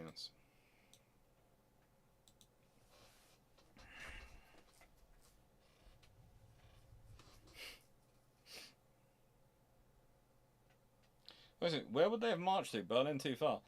Just crossing into Germany would have probably made the point.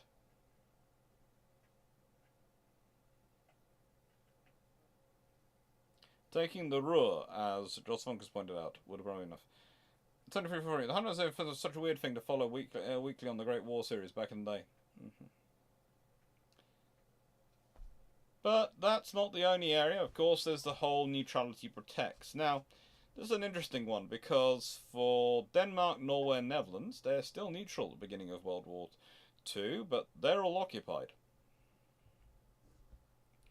So is Iceland.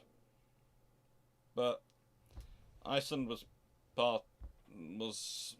interesting at this point. But Iceland gets occupied by the British to prevent the Germans occupying it.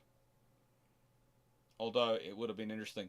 A German amphibious assault on Iceland would have been a good way for the Germans to lose troops. But also, it's useful for the British to know they need Iceland. Or rather, they need an airbase on Iceland for their anti-submarine warfare aircraft patrols. They need that, Iceland. They need that unsinkable carrier in the North Atlantic.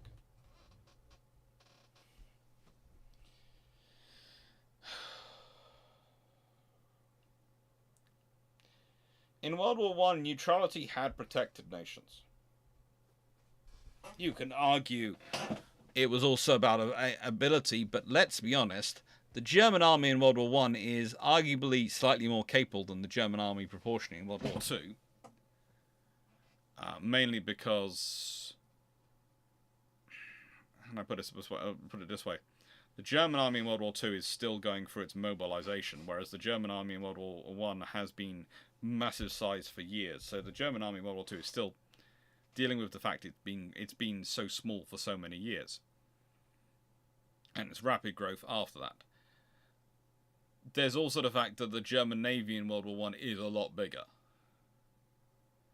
They could have arguably far more easily absorbed any losses in World War I than World War II. And I do get losses in World War II. But the fact is, neutrality didn't protect these nations. What's changed? Why does neutrality no longer protect in World War II like it is in World War I? Well, you can argue the scope and speed of war have had an impact. You can also argue that it only protected in World War I so much as it served the interests of both sides that it did protect them.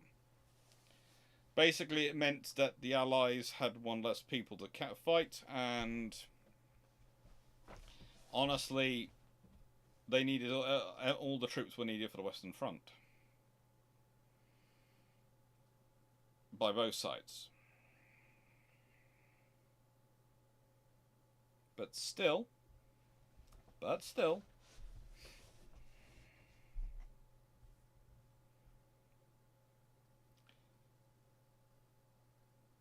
Neutrality didn't protect when World War II came around.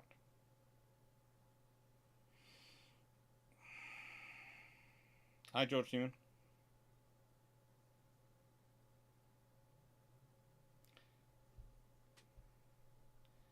Sweden is, I would argue, Sweden is also different from the others in that I would say Denmark and Netherlands don't have much chance.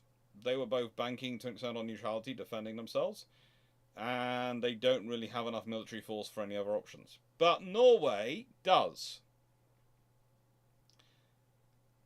Unlike Sweden, which the moment Denmark is invaded, Sweden goes on to a higher level of alert, and it's one of those interesting things. If you look at countries today, they do seem to have learned that lesson from World War II, because nowadays, whenever a country gets invaded, the countries around...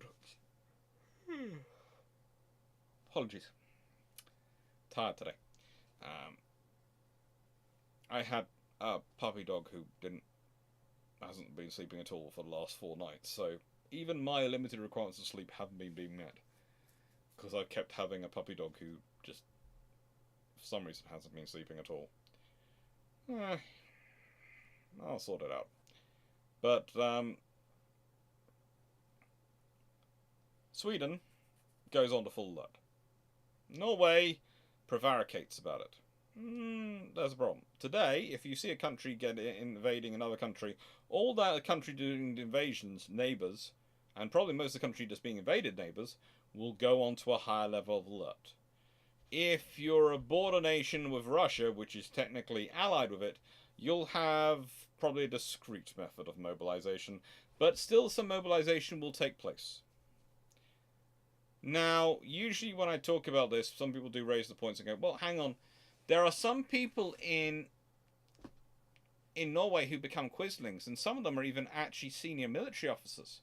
So if you'd mobilized, they would have still not done anything because, they were quislings. Well, I've put this away in the long baton. I'm going to put it this way. And a German ship's coming down the fjord. Fort is prepared. Everyone's been mobilized, everyone's in positions. Second in command and senior NCO turn around to the commanding officer and go, permission to fire. Not sure. Sir, they're Germans. Permission to fire. Should we really? Sir, they're invading Norway. Our country, sir. Should we fire? Well, sir, we're going to fire. You sit down and remove from command. It's a very quick process. And that can happen when you have when you have your whole forces being mobilised and there has gone out a national mobilisation orders via radio so everyone knows what's going on. When you don't have the information spread out, when you haven't mobilised the people, then those small few people can cause problems far out of proportion to their actual number and their actual ability to cause trouble. So actually, mobilisation serves to protect you from those few people. So one interesting thing is, again, if we look at Ukraine, and recently, if we look at other countries recently which have faced similar problems, and similar potential issues with some of their own service members, the ones which have gone down the mass mobilisation route have tended to be okay. Because there have been enough people there. Enough others with the orders and the emphasis and the motivation to overwhelm and overcome those people who could cause issues. If you're talking about a lesson for, let's say, Taiwan, mass mobilization. It might not save you, but it might work. Sorry, a fly just flew into me then. Are you some sort of foreign power-controlled nanobot fly that's basically flying around here to try and, put me off whenever I talk about politically contentious stuff? Because if you are, so far you're failing.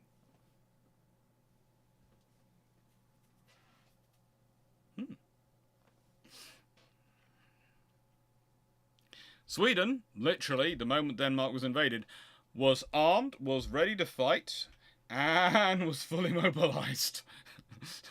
It's basically a case of, if the Germans had invaded Sweden instead of Norway, Germany's forces would have ceased to exist on the coast of Sweden. Honestly, World War II would have been very different. Why? Because the German Navy has ceased to exist off the coast of Sweden.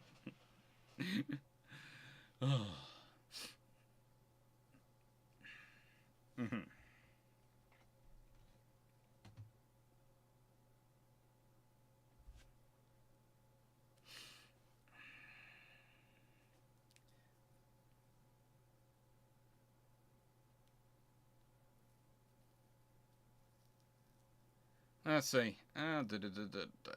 Barsratsky. Iceland was a good occupation. Yeah, the British were very clear about why they were there, and they handed over to the Americans as soon as they could.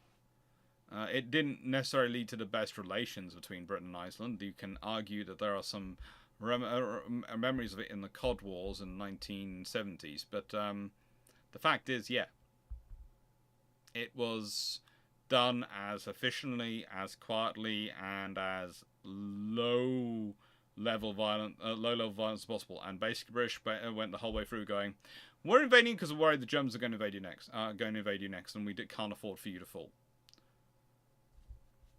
Which is always why it makes fun of people when they get sort of going, Mirza al-Kabir, and you're sort of going, the British do so many things because they're worried. They invade Madagascar because they're worried the Japanese might do the same to that as Vietnam. They'd take Iceland because they're worried Germany will do the same to that as they did Norway.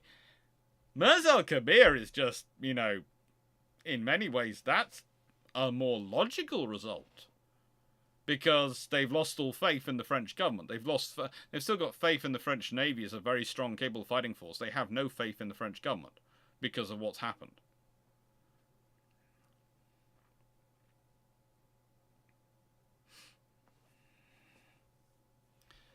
The Swiss also have, well, have giant frigating mountains and will blow up the passes to just... The Swiss are a very special case of, you can go there if you really want to. You won't necessarily return.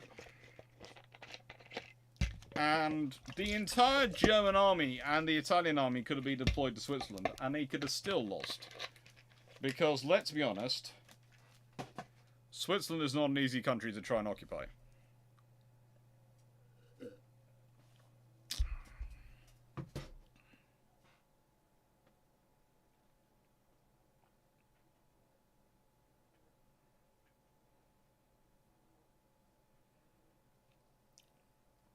Ingenious Iron. Does the USA and the subfleet training their pre-war captains to act as scouts mostly avoid attacking count? They were quickly replaced by men who are very aggressive and hungry for a fight.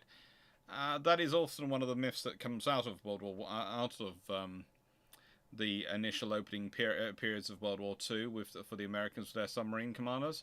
But I would add that A, they are rapidly expanding the service and promoting them to various positions, and B, this is something else which has to be considered, that's to an extent some of the realities of peacetime submarine operation versus wartime submarine operation. You want people who are very, very conservative and risk-averse in charge of your submarines in peacetime because you don't want to lose them because they're dangerous. They are very expensive, very useful in operating in a very dangerous scenario. In wartime, you need them to exercise controlled aggression and calculated risks. Some people will make that transition, some people won't.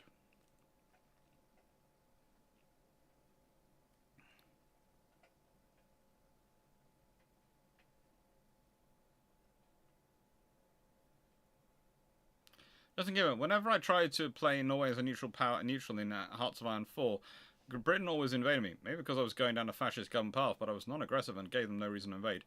In the nicest way. There is a small issue in Hearts of Iron 4 in the way the game works, from my understanding of it. In that Britain is slightly more likely to invade you than not.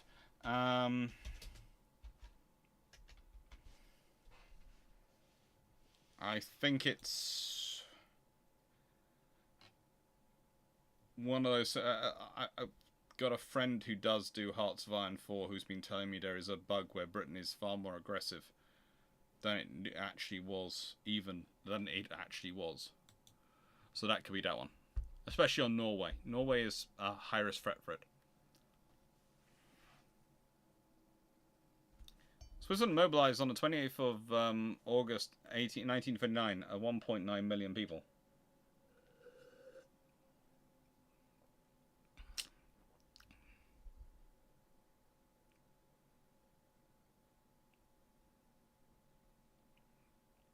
That's good. The UK gets a justification of Hearts of Iron if communist or fascist goes over 20% in Scandinavia and Low Countries. Oh, fun.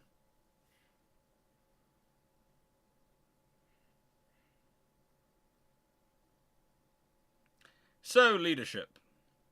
I have an interesting... Does anyone guess who this gentleman is? Because this is General Pershing. Anyone guess who this is?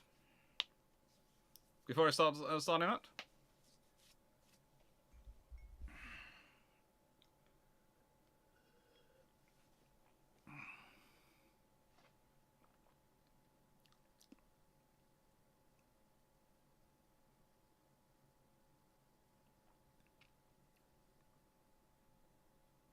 Except for this, hey, there's still British troops in the Falkland Islands. There will always be probably British troops in the Falkland Islands. As long as the Falkland Islands want to remain British, there will probably always be armed forces there. Cody 85, you are right. That is the then Brigadier General MacArthur, receiving a medal from Pershing. Yep, that's MacArthur. A lot of the leadership in World War I goes on to be leadership in World War II. A lot of leadership in World War II has therefore learnt its lessons of how to fight a war and what a war is about in World War I. And a lot of nations are dealing with the fact that people who were apparently successful in World War I cannot transfer their skills to being successful in World War II.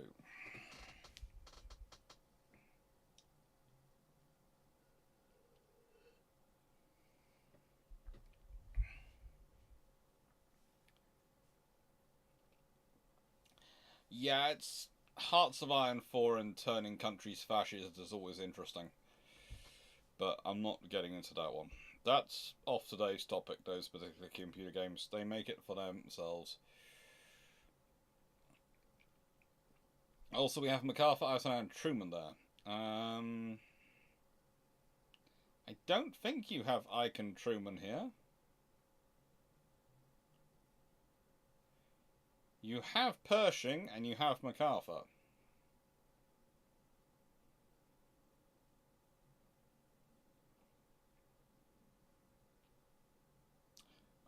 When I checked the names of the rest, I didn't realize, didn't really immediately recognize them. I had to go do a bit of research to track them down. Oh, Mimi.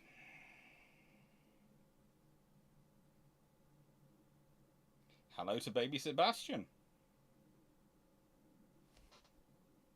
Hello. Not in the photo, I mean. Well, in general. Yes.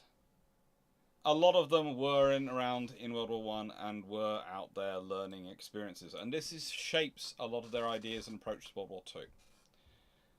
This causes problems because World War II is different than World War I. World War II is, believe it or not, I know that's startling to say that. World War II is far more of a global war than World War I is. I will probably make this a point a lot.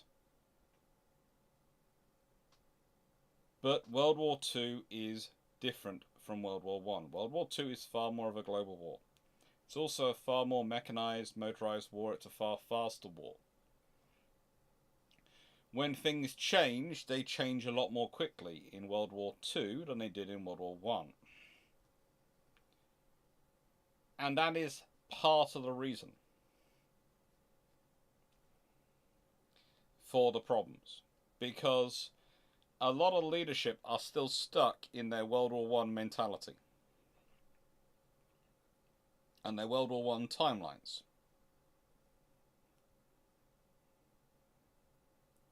And that is a problem. That is a real problem because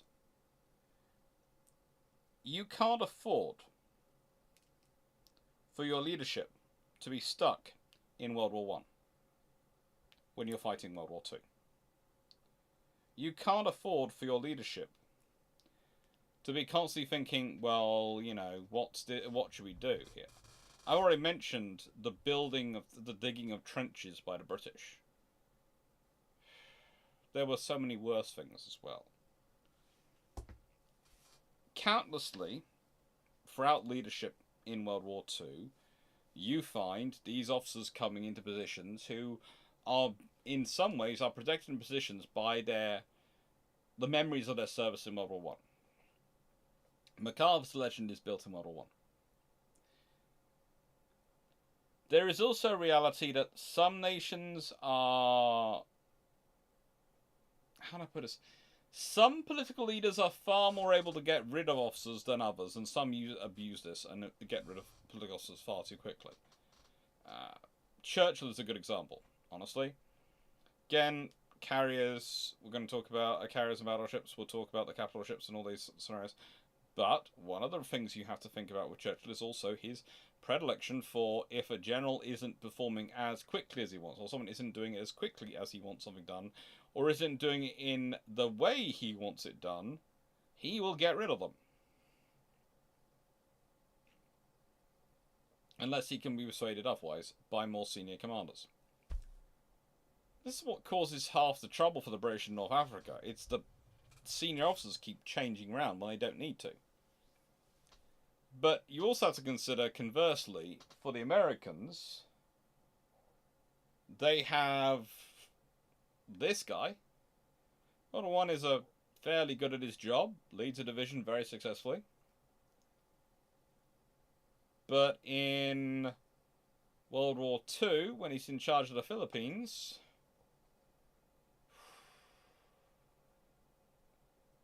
he has issues. When he's in charge of the United Nations forces in Korea, he has even bigger issues. But you're sitting there at that point thinking, hang on, this guy has been involved in fought in World War I, World War II, and Korea. In other words, he fought in every major conflict for pretty much a 30-plus year period at a senior command level.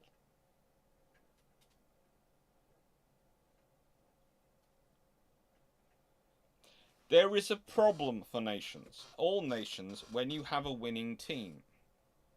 It's very difficult to know when to retire them and take a chance on the unproven people who are coming up below them. Very difficult to know when to do that. Because it's very easy to give into the lure of, but this is a proven quantity. And as we know, that's one of the reasons why the battleships are still being invested in, is because they are proven and they do work. And the carriers are not proven and they're coming in. They might be proven, they do get proven as World War II goes on. But the thing is, what the carriers in 1939 and what they're capable of in 1939 is very different than what they're capable of in 1945. So that's the first thing. It's when people go, oh, in World War II, aircraft carriers were capable of this, this, this, and you sit there and go, those examples all come from 1944, 45. What were they capable in 1939? Not that. These things take time to develop. The aircraft, the engines, the infrastructure, the understanding, the know-how, knowledge, all takes time. And all it's get proven by war. That's useful. But the thing is, while you need to almost take a similar, it's far more easy to take a dual approach with procurement of equipment, i.e. having battleships and aircraft carriers. You can't so easily take a dual approach with senior officers and go, I will have senior officers, both proven senior officers and promising young senior officers. You can't tend to have both because they're not going to be in command at the same time. And it's command experience which matters. And it's who is in command which matters. It's a lot more complicated. Yes, he did want to... There are all sorts of things that, MacArthur considered for Korea. So many things.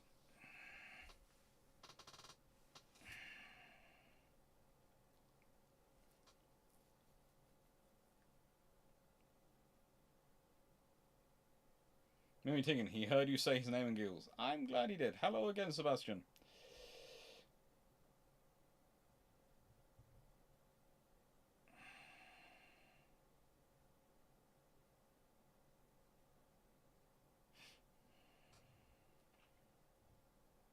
Hello, McDevitt.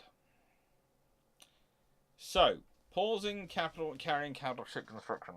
This is a very specific example. And I can point to this, and only Britain really doing this, because the Americans do not repeat the same mistake. The Americans don't. Anyone would think they watched Britain and went, oh, sugar, that doesn't work as a good idea. No one else really has the option to pick whether or not to do so.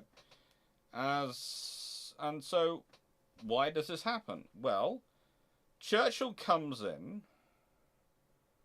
and he goes, oh, we must rapidly construct escorts. Okay.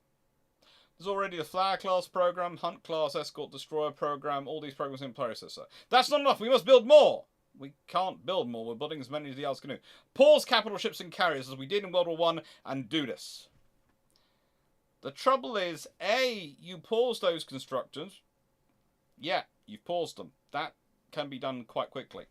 You don't have to move the people who are working on them to those other ships where, believe it or not, those people were used to were usually working in big yards and used to working on big ships. You now want to shove them into working in working on the smaller ships, even in big yards, but some being moved to small yards to do it. So they're going to have to learn how to apply their skills to smaller ship construction. Some of them had the skills and experience to do so, but not all did. And that, A, disrupts the actual escort production program you're going on, and B, you didn't need to do that because the escorts were already being built. And C, the Germans didn't have the massive submarines in 1939, 1940, didn't really have them until about 1941, so it doesn't affect anything. It actually causes roughly 2 months of disruption to the escort program as you're integrating all those people into the escort construction. So you could argue it actually slows it down to an extent.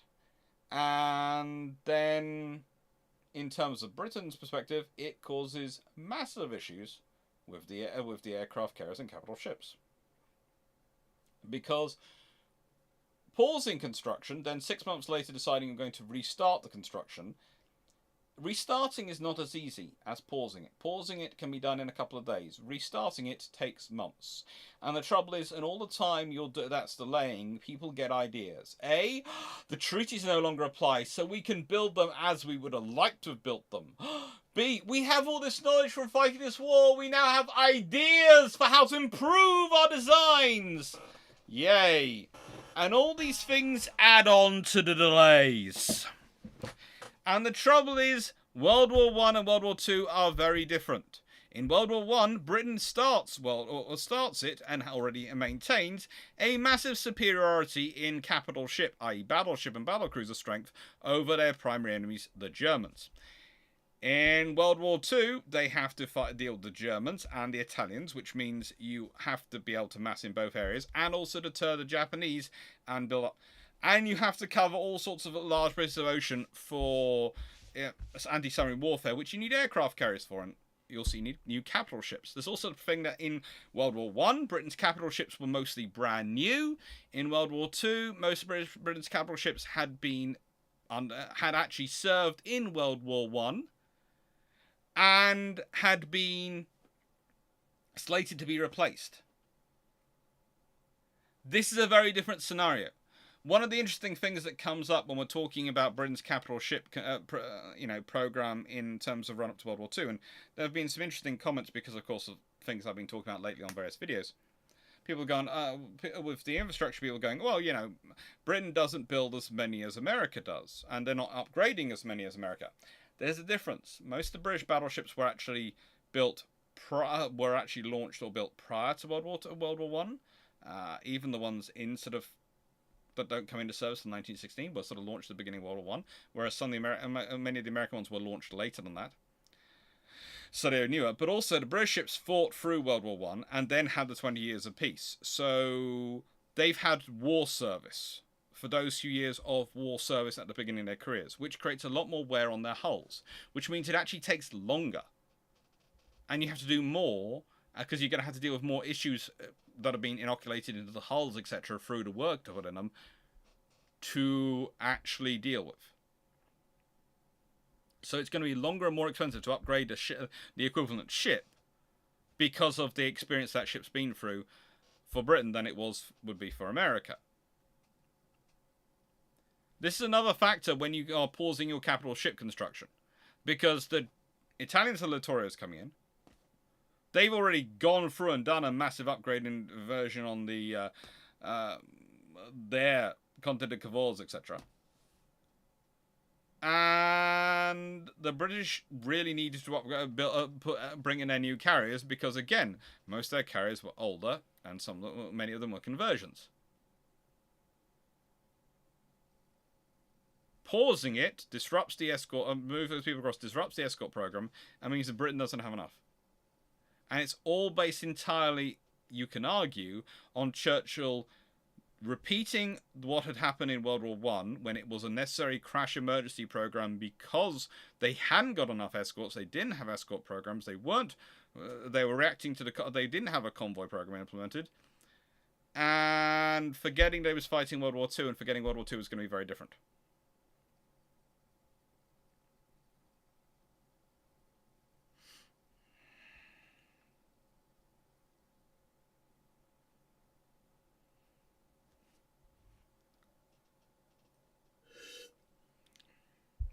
Justin Gibbet, it wasn't Big Mac's fault that he had less than 20,000 troops to defend the Philippines.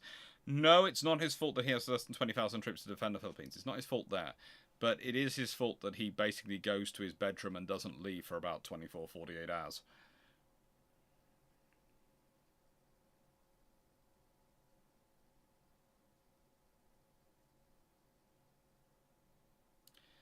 Steve Clarke, regarding refits done, how many USN versus RN reships had actually received refits by 1959? This again is usually another issue because people often include the stuff the Americans get done by 1941, whereas the British only have till 1939. But no, life happens, and that's the way the cookie crumbles. So it means there's a difference. I would say, I think from memory, the British are about equal in terms of number by 1939, but they usually take longer to do it.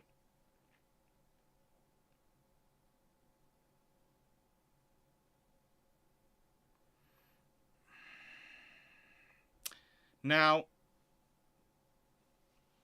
what is the big impact of this? Well,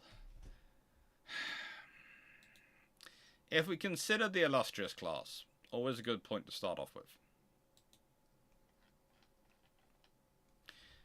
Illustrious is laid down in April 1937, launched in April 1939, so that's 2 years later, and commissioned in May 1940. So apparently, she needs to go from launching to commissioning. Takes her 13 months. Formidable is laid down in June 1937, despite being ordered actually in March 1937, a month earlier than Illustrious. Hence, it's always fun when we consider. Here is the interesting thing about the Illustrious class. Please note, Formidable and Victorious. Victorious is ordered in January 1937. Formidable is ordered in March 1937. Illustrious is ordered in April 1937, yet Illustrious is commissioned first. Illustrious is built by Vickers Armstrong, Baron Furness. And Formidable is laid down in June 1937, launched in August 1939. So she's laid down 2 months after Illustrious. She is launched 4 months after Illustrious. She's commissioned in November 1940, which is 6 months after Illustrious.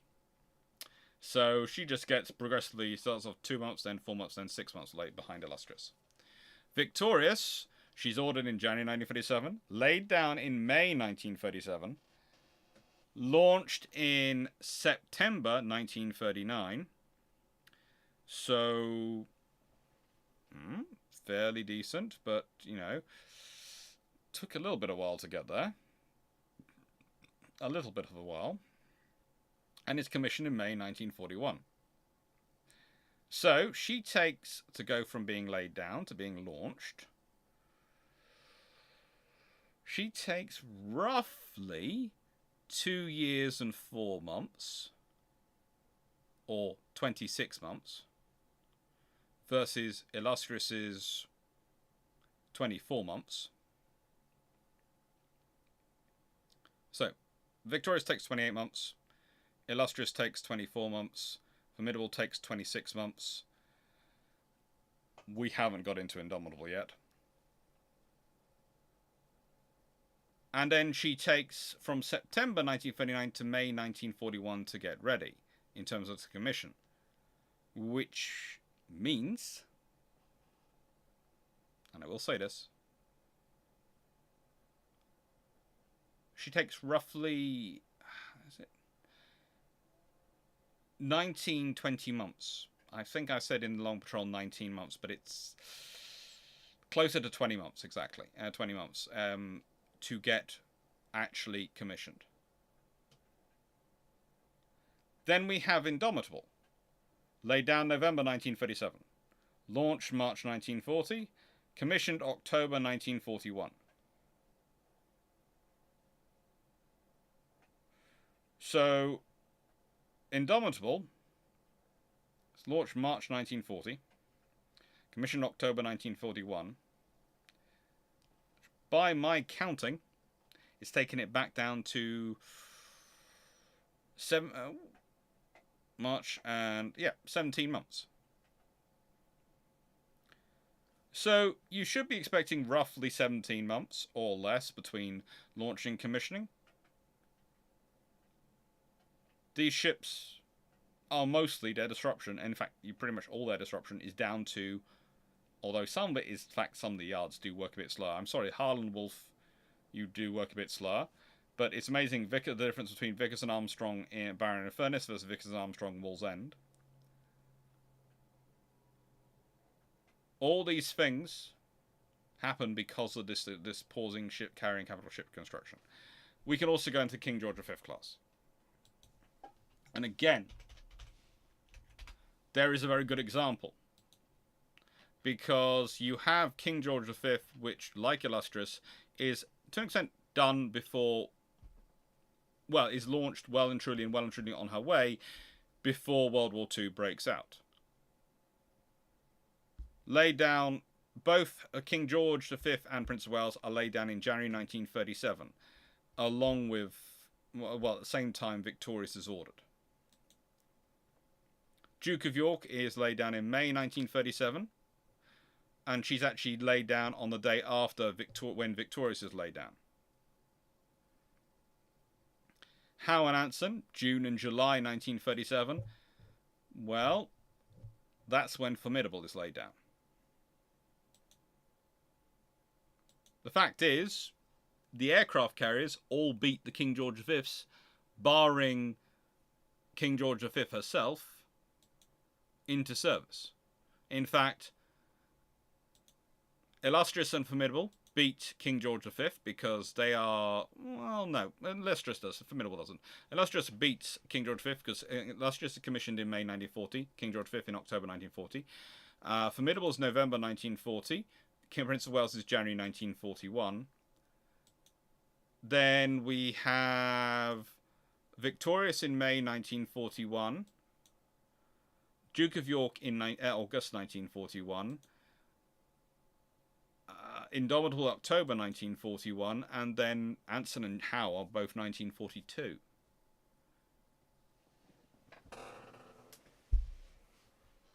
Now, why does this all matter? Well, if they are not, if you go with the normal procedure for British in terms of construction, etc., and their normal route, and what they could have achieved in wartime if they'd gone to wartime shift patterns but kept up the same emphasis and same spread of load, the Royal Navy could have had all of those those capital ships and aircraft carriers in service in 1940, or at the latest early 1941. So you then put that into the mix. If you have Illustrious available in May 1940, well, imagine if Illustrious and Formidable had both been available for the strike on Taranto. Again, if Formidable isn't poor, she's far enough along construction, that's good. If you have Victorious and Indomitable around earlier in the war, you have less strain put on Ark Royal, you have less strain put on all sorts of other things, and you have more aircraft carriers wandering around. If you think about it, when Bismarck comes out, if you have another aircraft carrier wandering around, not just Victorious, Formidable, and Illustrious, and one of those have been damaged by that point, but if you had Indomitable as well out, if you have Indomitable along with Victorious, and therefore you have a carrier with each of the groups, imagine what happens if you have both King George V operating with a carrier and Prince of Wales and Hood operating with an aircraft carrier. How does that change their approach? How many more airstrikes does Bismarck have to deal with? How does that affect Bismarck's operations? All these things have a cumulative impact, and these decisions are cumulative. This is a decision based on the World War I experience when the Royal Navy didn't have enough escorts, wasn't putting enough emphasis into escort production, when it wasn't doing these programs. And the person who's come in is so afraid from World War I experience that he implements this crash pause to focus on those and actually disrupts the escort construction and doesn't help, because it's not like World War One. The Britain do not have such an assailable majority in capital ships and in carriers that versus their needs for these vessels to be comfortable doing this pause.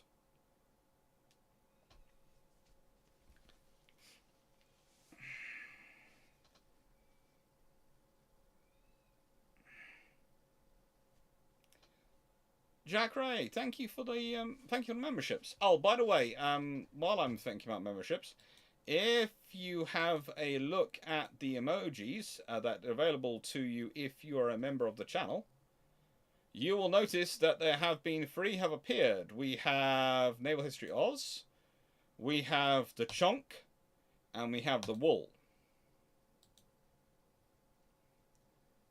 So, we now have 3 new.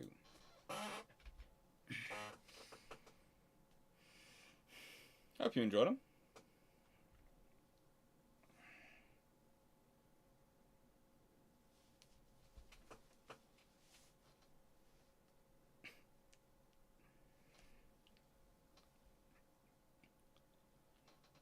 Vickers Armstrong, Wallsend.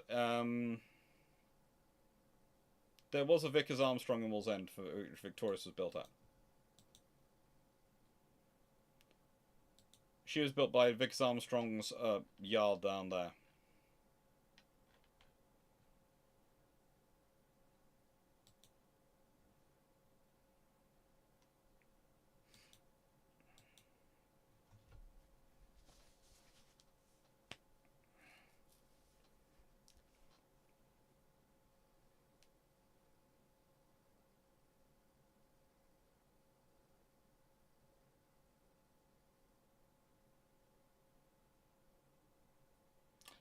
I'm sorry, if Prince of Wales had not been held up, a gun problem not be there at Dungenmach Strait, and it gives Hood a chance. Let's be honest, if the capital ships, the King George V, had not been held up, the odds are there's more of them available.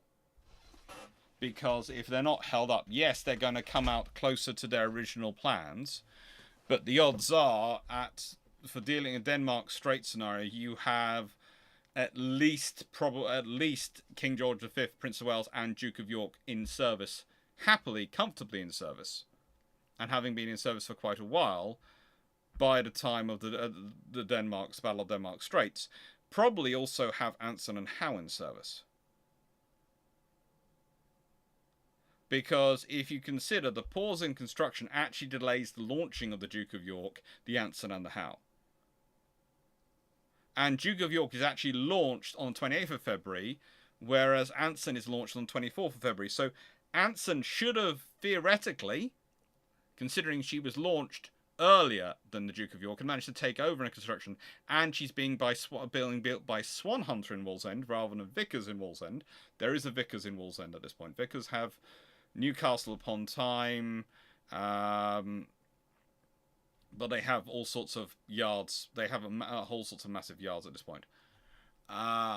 Is how I sort of always market it. But if you consider the late rate of construction that they would have been viable, the Battle of Denmark Straits could have been very different, because it could have been Hood might not have even needed to be there. The thing is, there could have been 3 or 4 King George V class in service, and it might have been Bismarck running up against 2 worked up King George V's.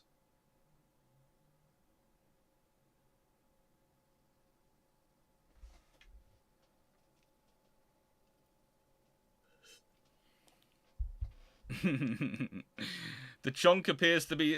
people seem to be happy. Yes, the chonk and the wool. That's their nicknames.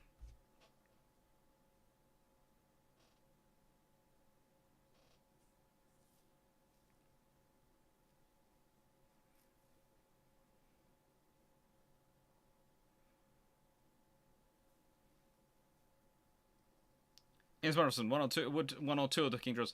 Probably not. The King George V's. It's going to sound strange, but if you have more King George V's available for the North Atlantic, you probably free up and have more of the Queen Elizabeths in the Mediterranean because that's already where they are. So they're probably focusing their fleets where they need to be.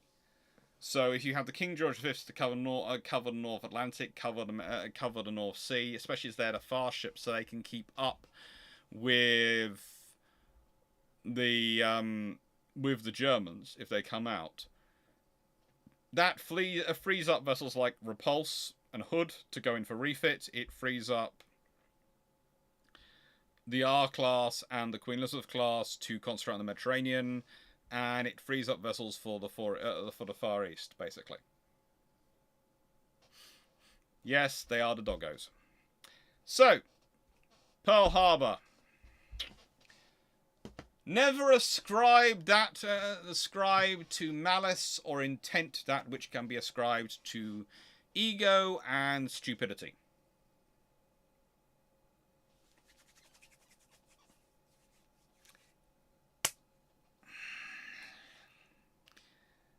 And that is the reality of Pearl Harbor.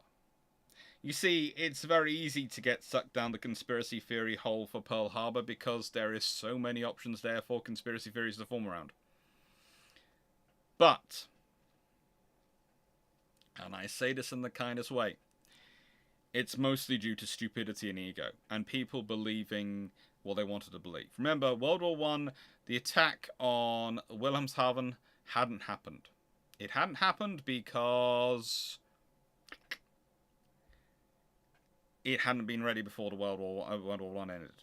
So they didn't get it.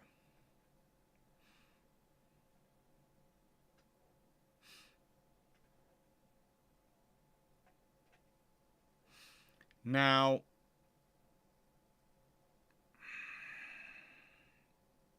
thank you, Duke Benjamin. And don't forget Royal Oak. Yes, well, in the nicest way, the fleet being safe in harbour, Royal Oak I could have put up there and just gone, yes, Scapa Flow is safe. We haven't upgraded the defence in years, but Scapa Flow is safe. But the thing is, the best example of this is probably Taranto, Merv al-Kabir, but no, Pearl Harbor is probably the ultimate example of them believing our fleet in harbour is safe. It's not. Yeah.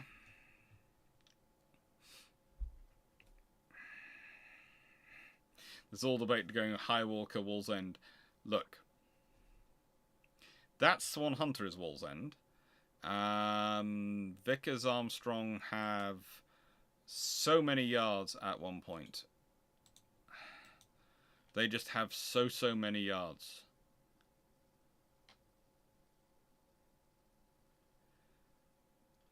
And at one point they're just differentiating. They have so many along Newcastle.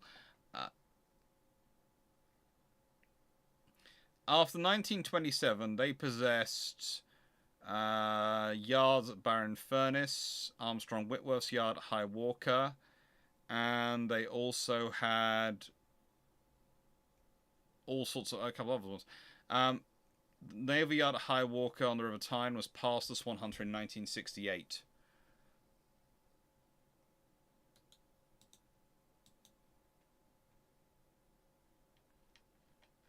And they also had something which crossed the border into Wallsend at one point, or was called Wallsend. Let me just look this up quickly, because otherwise people will be upset with me, and I like to get this right. So I'm looking up the yard exactly on the map.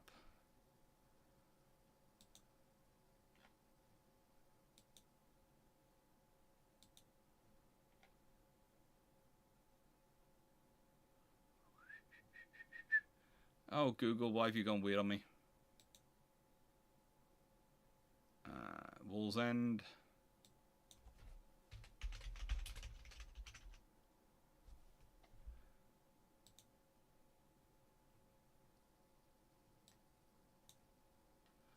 Okay. So, apparently one of the yards, depending on which gate it was closest to, could be actually called High Walker or War's End. One of their yards. It seems to be it. At one point, the yard was big enough it stretched between the two, I think. Judging from what I'm reading here on both my notes and on the map. I could be wrong, though. I will look that one up a bit more. I just have it on my notes. I have it as Wall's End for Victorious. Could depend on which end of the yard it's at, honestly.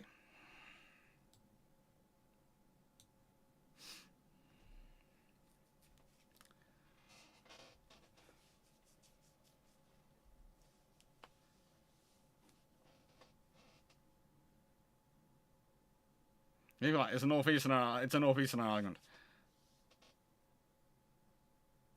Would love to know why Automod held that water. Which episode? Not sure.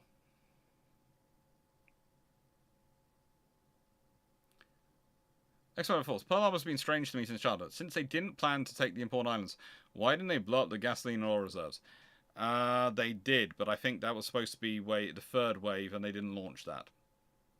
Basically, again, you ultimately... the attack on Pearl Harbor is a good example of them trying to limit their losses and do a conservatively aggressive action, and it didn't work.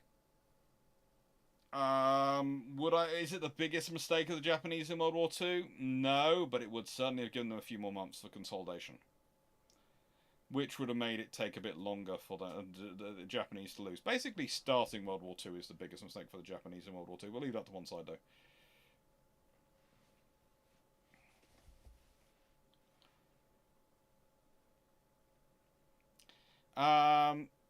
Attacking the fuel tanks is one thing. I have put before, I think I've postulated the idea of taking Hawaii, but it's really not a good plan. But it's just, if you actually want to try and do the Kantai-Kessen and the attrition, you need to have a target which you can guarantee the Americans will come to in a specific way. And Pearl Harbor is it. If you took Pearl Harbor, you can guarantee the American forces will converge as quickly as they can on Pearl Harbor. And you can take out enough that you can, if you had stormed Pearl Harbor, you probably had a good enough chance of taking the islands that you could have actually delayed it by a bit. But it's not going to give you more than one chance, because the Americans, even if they lose the first force sent to retake Pearl Harbor to your attrition, and you're kind of the next force that comes is going to have so many Essex class and so many Iowas and other battleships with it that frankly it doesn't matter. They are going to overwhelm you. You're going to lose. So all these options when they're considered are for delaying. But no, the idea that the fleets were safe in harbour. If you consider how many times it plays out in World War II, for the British it's Royal Oak. For the Italians, it's Taranto. For the French, it's Mers el Kabir. And yes, we can say French, well, you know, they were attacked by the British, who were their former allies. Yes, and the British were attacking them because whilst they had faith in the French Navy being an honourable and brave force, they also had no longer had any faith in the French government because they had negotiated a peace separately behind their backs. And frankly, the French fleet was a lot more powerful than the German one. Bad enough the Italians were on the German side without the French fleet joining them as well. Or even the potential of it. Leslie Walker, Upper Gate of Vickers is at Low Walker.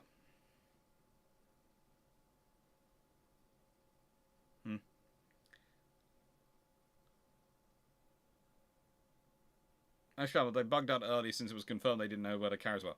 Yes and no. Bugging out early is one way to put it. I would say it's more a case of they have limited options. And I will say after this again this evening, I will be on Discord. I'll be in the general chat area and I'll happily chat away with everyone and answer questions in that scenario after this is over. But my plan was always to get through the slides of this one, probably about at the 2.5 hour mark, 2 hour half hour mark, and then spend the next half an hour or so answering questions on here before moving to Discord. I will add that in now.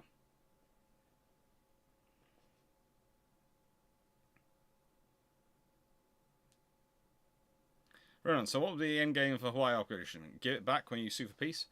I think require it to be demilitarized and set up as an independent nation when you sue for peace. That's probably what they would try and require from it. But yeah, none of the options are good. None of the options are good. Okay? So, we have fleets in we have fleets in harbour being safe. We also have what I call headliner deployments. Because you have this version of history which goes out, which remembers the headliners who deploy in any scenario. And this is a lesson from World War I, because when you talk about it, people talk about a Battle of Falklands, they talk about the 2 battle crews involved. They talk about those ships as if they're the only British ships at the Battle of Falklands, and they're not. There are many, many operations, many actions which you hear about from World War I, and people are looking back at them, which literally talk about the headliners. And you can see this in the deployment of 4C. They're deployed to Singapore, which is the best position for showing strength and support to the Americans, to the Australians, to New Zealanders, but is not necessarily the best position for Britain. Why? Because if you deploy to Singapore, you have to defend from Singapore. If you deploy from Ceylon, you have slightly further to go, and you can be more circumspect about it. You can also wait for the reinforcements coming in more, which are coming in. There's no carrier available, and frankly, that is thanks to the earlier carrier capital ship decision. There's also the fact these are the only 2 ships available. Think about that again. If you hadn't paused the construction of King George V, if you hadn't paused the construction of the carriers, it's not just the Illustrious class affected, it's the Implacables which come after them. It's HMS Unicorn. It's the Lions. If we go back to the King George V class, and we consider the Lion class that succeeded them, and even Vanguard. Vanguard is laid down in October 1941. Okay? She's launched in November 1944, commissioned in November 1946, May 1946. She's done all that jump largely because of the delays going on. In terms of the Lions, well,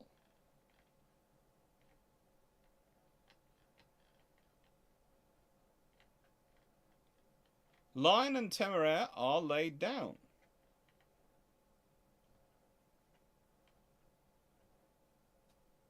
They are laid down. They are ships which are under construction. They are part of the pause.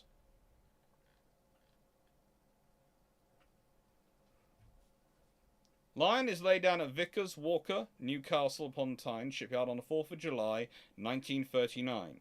Temeraire in June 1939. Now, Conqueror and Thunderer have their contracts awarded in August and November. Well, they're scheduled for August and November of 1939. So let's say only Lion and Temeraire are continued. They don't place the new contract for Thunderer or for Conqueror. And they build them as planned with 9 16-inch guns. They would have been available in 1942. Think about that. Think about a British Eastern Fleet, which is anchored on Lion and Temeraire and 2 fast carriers as their fast fleet. Imagine what the confidence of Somerville is if he's going to run into Congos with 2 9 16-inch gun fast battleships. Maybe have another couple of King George V with him as well. It's a very different scenario you have going on. There's also a different scenario for the Americans because their deployment of heavy units to the Atlantic is not as necessary if the British have more fast capital ships.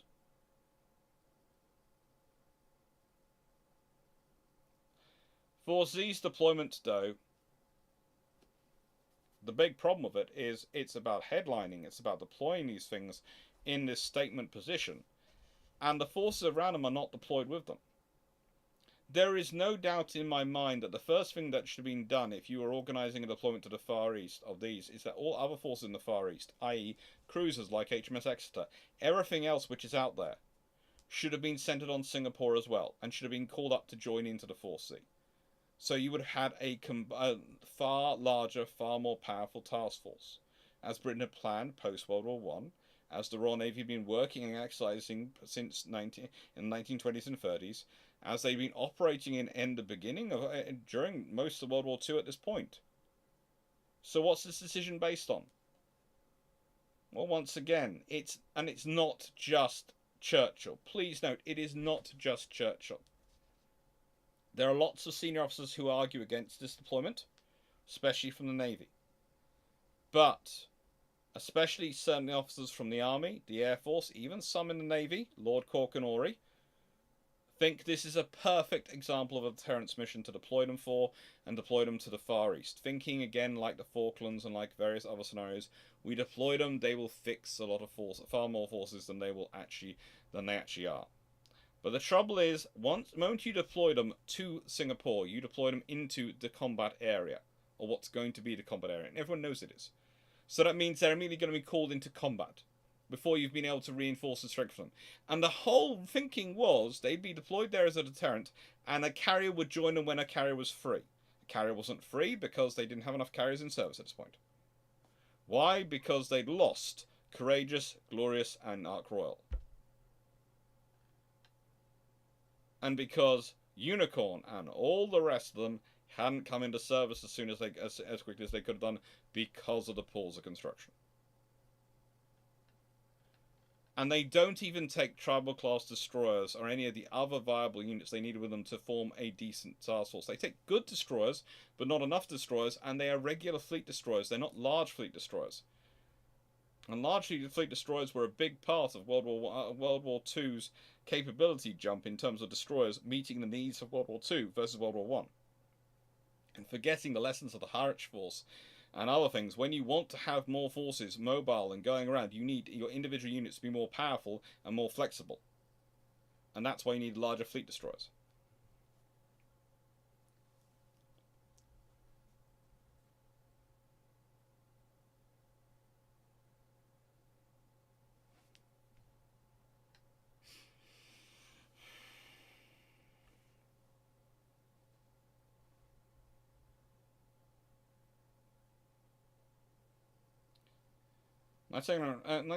People honestly believe Indomitable would have been sunk if she'd been with 4C.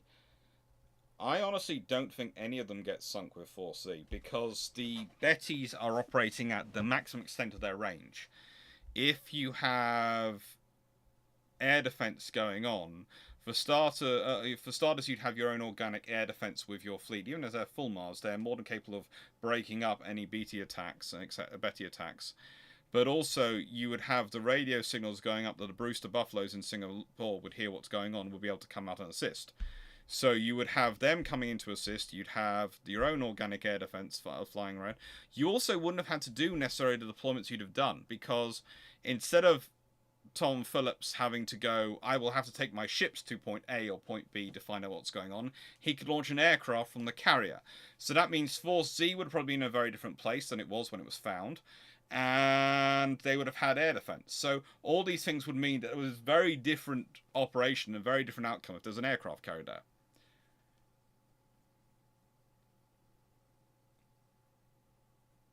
There was Jupiter, but it was the only large destroyer. Yes, it's a single J class.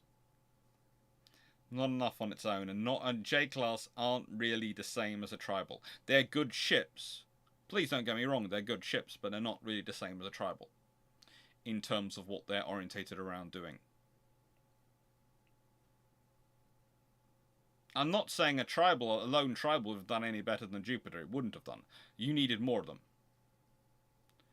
Those squad, the Bettys were also stripped of defensive armor and filled with extra fuel to do the range attack. Yes, so the Bettys had no guns to fire back at any full Mars or anything like that. So it just...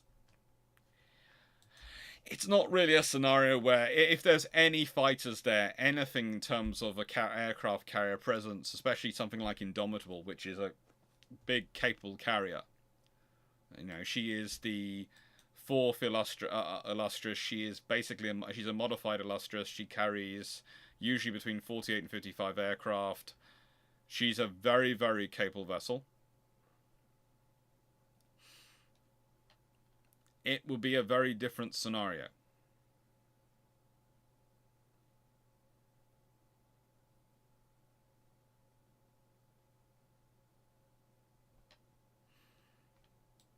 But, yeah.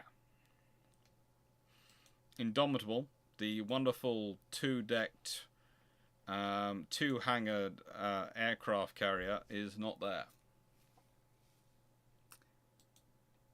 And the thing is, if the carriers, etc., hadn't been paused in the capital, even if you pause the capital ships, if you hadn't paused the carriers, the things that the ones of them would have been available, you'd have been able to choose between Implacable and Indefatigable probably for a 4C deployment. So you could have gone, which one of these big ships shall I send?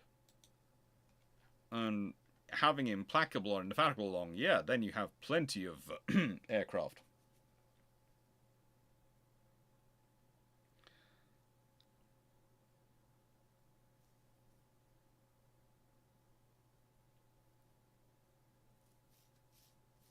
Take care, Tony343. And it's, you know, 4C is one of those things where the deployment is straight out of World War I thinking, and the fact that they don't have the carriers and they don't have these are the limited ships available is because of World War I thinking. The entire thing comes about because of World War I thinking. And you can argue also the defense of Singapore. The thing they needed to do actually for Singapore was dig decent trenches.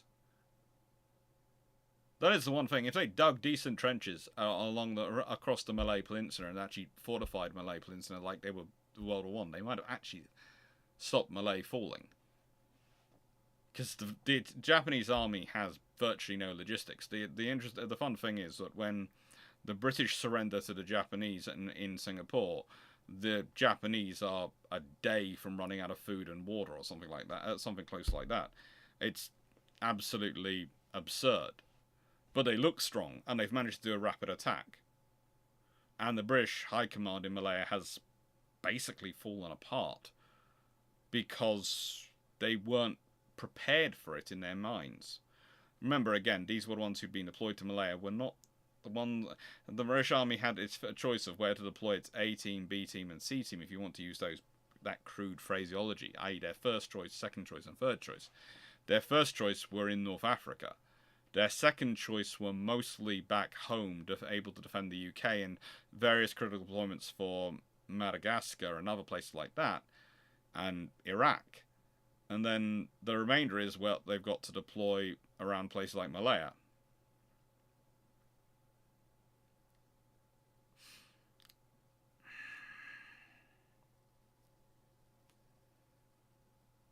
Wouldn't Indomitable be a more important target to kill than a King George V? Yes and no, because with the amount of firepower that would be coming up from a third ship with heavy AA to do a long range AA sort of break up, you have the fighters which will be breaking up the enemy air attacks coming in, and the enemy air attacks coming in weren't actually in full squadron strength anyway, so they'd be broken up even more by the fighters coming in. Then they'd have the heavy AA engaging them. You'd have had radar, you'd have had early sort of warning from that perspective coming along.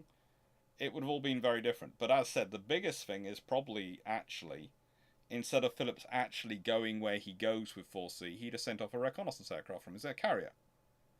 Why take your battleships to go and reconnoite somewhere where you can just send an aircraft from your carrier?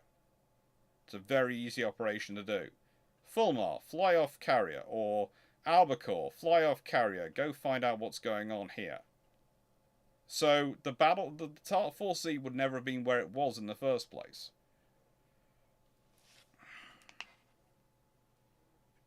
So whilst Indomitable would have been a more important target possibly to kill than King George V, would they A, have got the option because the task force wouldn't have been necessarily where it was when they actually found the task force, and B, when they found the task force, they'd have had fighters engaging the Bettys. The Bettys have no defensive armament aboard because of their long-range fuel tanks, and they're needing the carrot to go maximum range.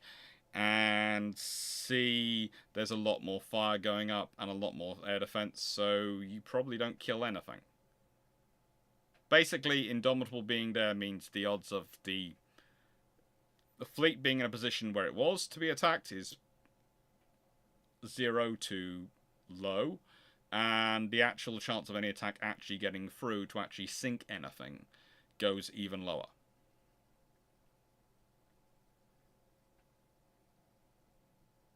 Duke mentioned there was a general you mentioned, dude. Yes, Carlton de Weert.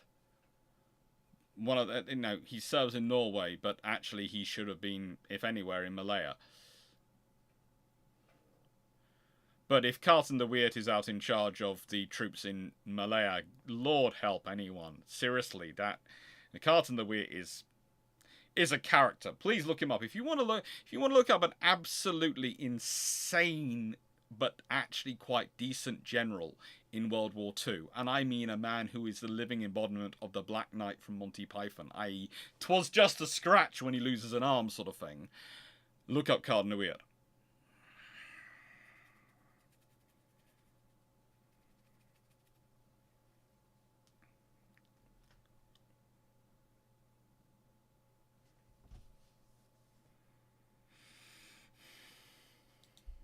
So, summary.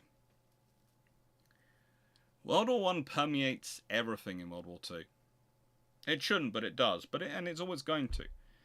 This analysis, like my long patrol, has focused more on the Allies. Why? Because, well, the Japanese leadership has mostly changed through assassination and retirement.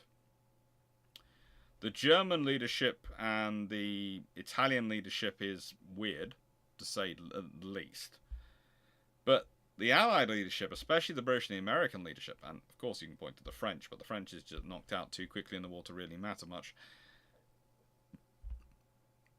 There is a lot of similarity between World War I and World War II. Carlton de Weert. Carton space D-I and space Weert. W-I-A-R-T.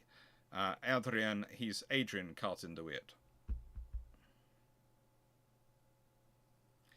Let's go on. One of our Huskies loves dogs podcasts. I love Huskies. That's cute.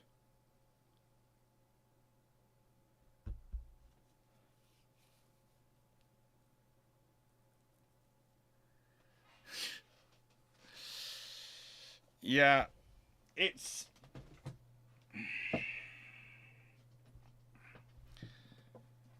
The whole Betty attack, please note, the Betty attack on the 4C is an absolute feat of flying.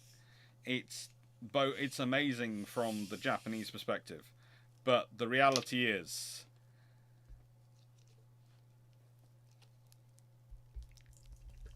Yes, Melanie. That is how you spell it. But the reality is... anything level of increased air defense at the task force, and that changes quite dramatically. I mean, if you had the thing is, if they'd been broadcasting for air defense fighters, because the trouble is, they misunderstood. The warnings given had meant that they felt their understanding had been that their air groups at Singapore were unable to provide air defense, strike, or reconnaissance. Actually, they were only able to provide air defense, unable to provide strike support or reconnaissance. They were able to provide air defense. And so the Buffaloes were sitting waiting to be called up. And it would have been one of the really interesting things of World War II if the memory of the Brewster Buffalo had been them diving in, defending Repulse. I don't think they get there in time to possibly save Prince of Wales, but they probably get there in time to stop Repulse getting hit, because she gets basically hit for the last attack. If Repulse hadn't been hit, she survives and becomes the thing which ABDA command is probably based around.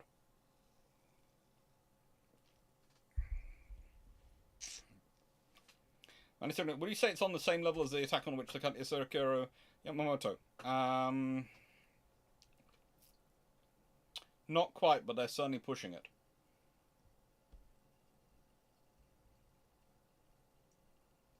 I'm trying to see, a few float planes fighters launched from those ships would have disrupted the Betty attack.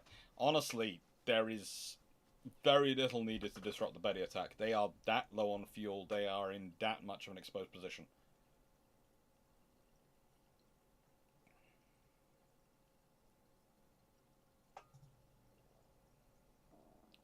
Yeah, Carton DeWitt.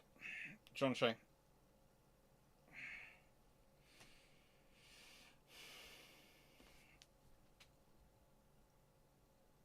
What makes it not on the same level? I would say the sheer quantity. It's not lacking. I would say the attack which took out Yasuroku Yamamoto is not quite as much of a Hail Mary as the Betty bomber attack on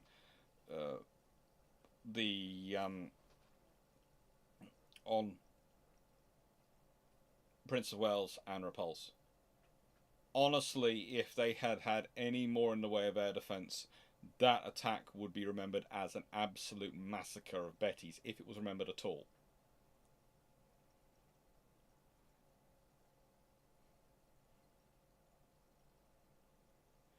That would also result in HMS Repulse being very angry that a friend had been sunk.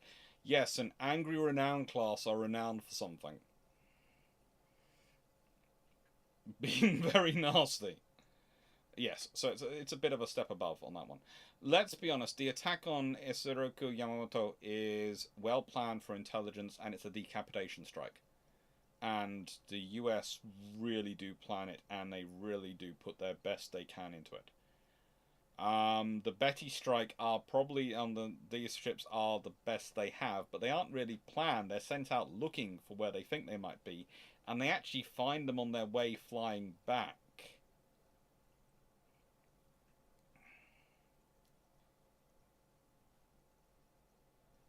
There are more Mitsubishi G3M Nels than Bettys.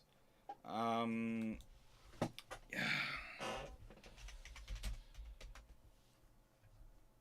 I remembering the wrong name of the aircraft? That could be it. That could be it.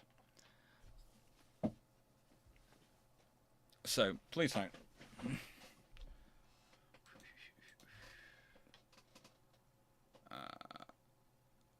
There were 34 torpedo aircraft and 51 level bombers involved in the strike, and 3 scouting aircraft, of which not all took part in the actual attack.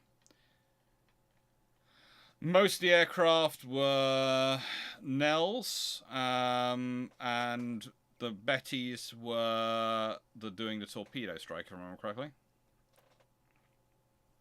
So yeah, most were Nels. But the vast majority, they're flying without any fuel, fuel without any defensive armament, so they have the range to do the strikes.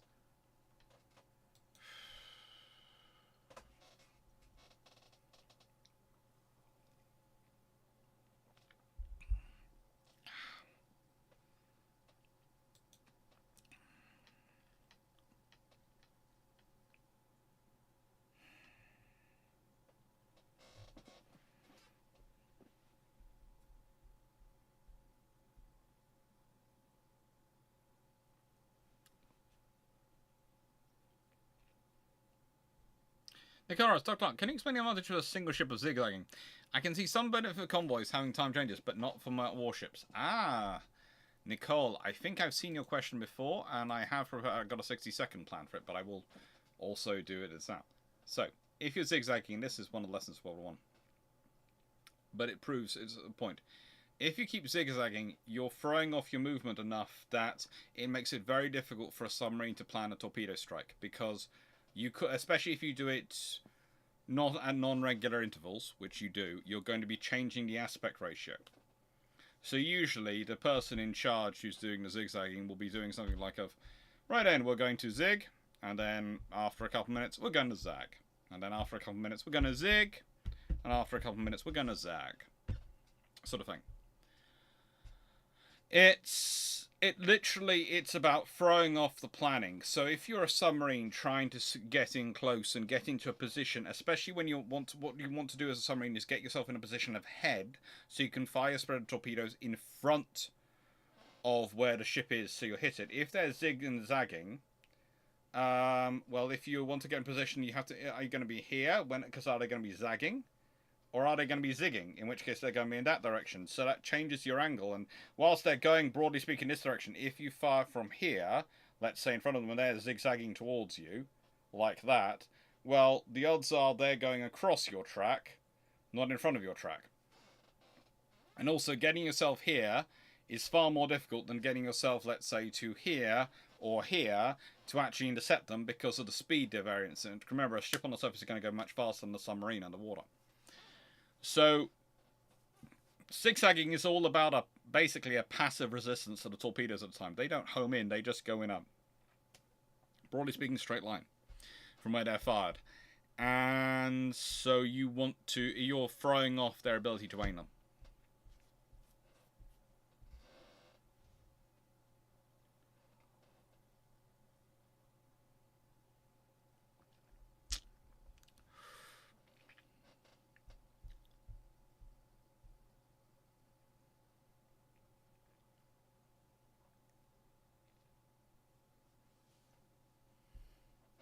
Hello, Verdun.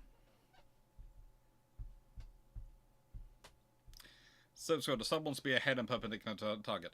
Pretty much. And so if you're zigzagging, even as an individual ship, it helps. It stops you, it reduces your chance of being ambushed. If you're a group of ships for just maneuvering, you should be zigzagging. Reason being, it stops you being hit. It makes it very difficult for the enemy to target you. Basically zigzagging. If you're always doing it, you're always assuming you're going to be your enemy is going to be able to strike you. And especially with the torpedo ranges at the time, it makes more sense. Nowadays, with slightly longer range torpedoes, with torpedoes that do homing, zigzagging is not really as much of a help. Honestly, zigzagging today probably would cause more trouble than assistance. But, yeah. So what I'm going to do is I'm going to reset this all to the beginning. And I'm going to change it to roughly a 20-second change while we do questions. So, yeah. That should be changing roughly every 20 seconds now.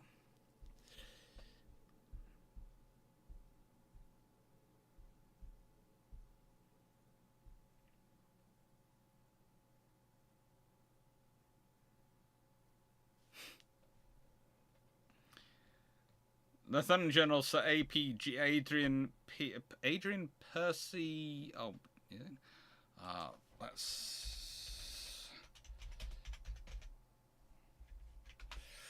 The fact that Adrian Paul Ghislaine, isn't it? Ghislaine, Carlton DeWitt. Yeah. Belgian and Irish parents, awarded the Victoria Cross, served in the Boer War, First World War and Second World War, shot in the face, head, stomach, ankle, lip, leg, hip and ear, blinded in left eye, survived 2 plane crashes, tunneled out of a prisoner of war camp, tore off his own fingers when a doctor declined to amputate them. Yeah, he is a character and a half. So Adrian Carlton DeWitt. Honestly, the description that some put of him being a looking like an elegant pirate is just, yeah. Oh, his list of decorations is quite disturbing. It's Victoria Cross, Knight Commander of the Order of the British Empire, Commander of the Order of the Bath, Companion of the Order of St. Michael and St. George, Distinguished Service Order, mentioned dispatches. He's got the Vittorii Militari from Poland, the Croix de Guerre from Belgium, the Legion of Honor from France, the Croix de Guerre from France, and that's just the beginning of his awards. He had the Queen's South Africa Medal, the Africa General Service Medal, the Distinguished Service Order. He had the British War Medal, the Victory Medal, the 1939-45 Star, the Africa Star, the Burma Star, the Italy Star, the War Medal for 1939-45, the King George VI Coronation Medal, the King Elizabeth II Coronation Medal he also got. Officer of the Order of the Crown from Belgium, he got that in 1917. He got the Silver Cross of the Order of Military Virtue of Poland, which was 1920 he was given. The Cross of Valor from Poland in 1920 and 1941. Made a Commander of the Legion of Honor for France. I misspoke earlier. And, of course, the Croix de Guerre from France. Oh, and that came with a bronze palm. He also got Oakley. Basically, he is...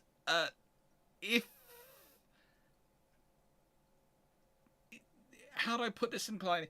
If you wanted to make an absolute movie about real life events that people would say was completely made up and would spend their lives absolutely believing this was not real, you would do the movie of Carton DeWitt's life.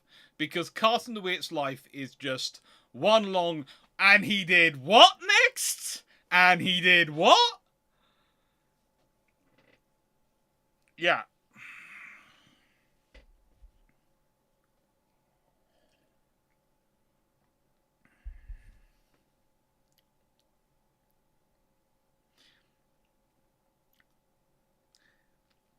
He's also notable because he's one of the few officers in history who MacArthur asked to meet, because MacArthur wanted to meet this legendary officer of the British Army. You have to have something of a reputation for MacArthur, General Douglas MacArthur, who we've already spoken about, to think you have a standing worthy of him asking for you to come and meet him because he wants to meet you. Think about that. This guy has enough of a story and a legend that MacArthur asked to meet him.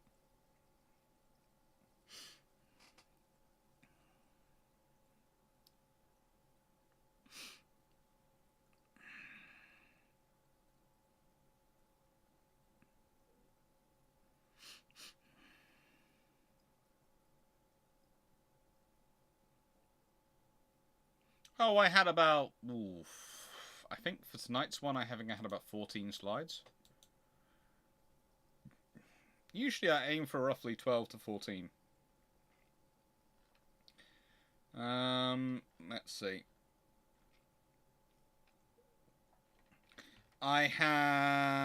Tonight, I had 12 slides. Exactly.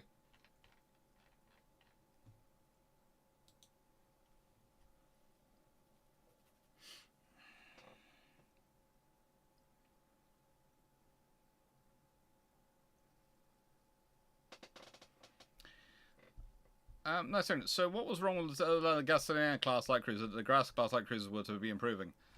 Oh, good lord. Honestly,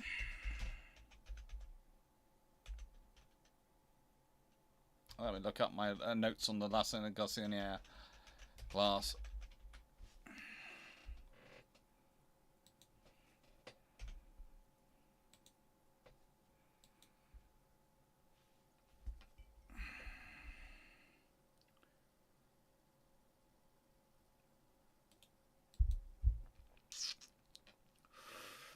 Well, what was wrong with them?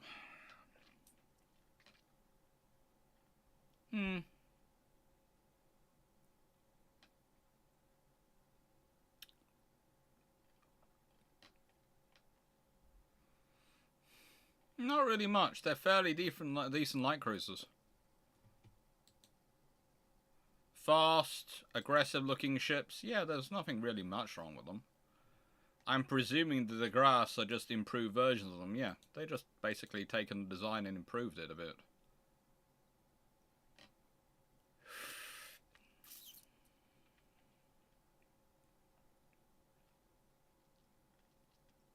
Their original planned armament versus their actual planned armament.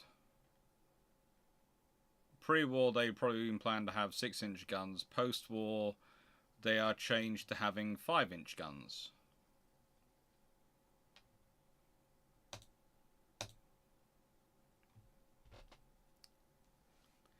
And Nicoros, how many minutes did it take a World War II submarine to complete a computer firing solution, then launch torpedoes? Well, think about it from this perspective. Rather than think about it, how long does it take to compute? Think about how long it takes to gather the information. You're watching with your through the periscope.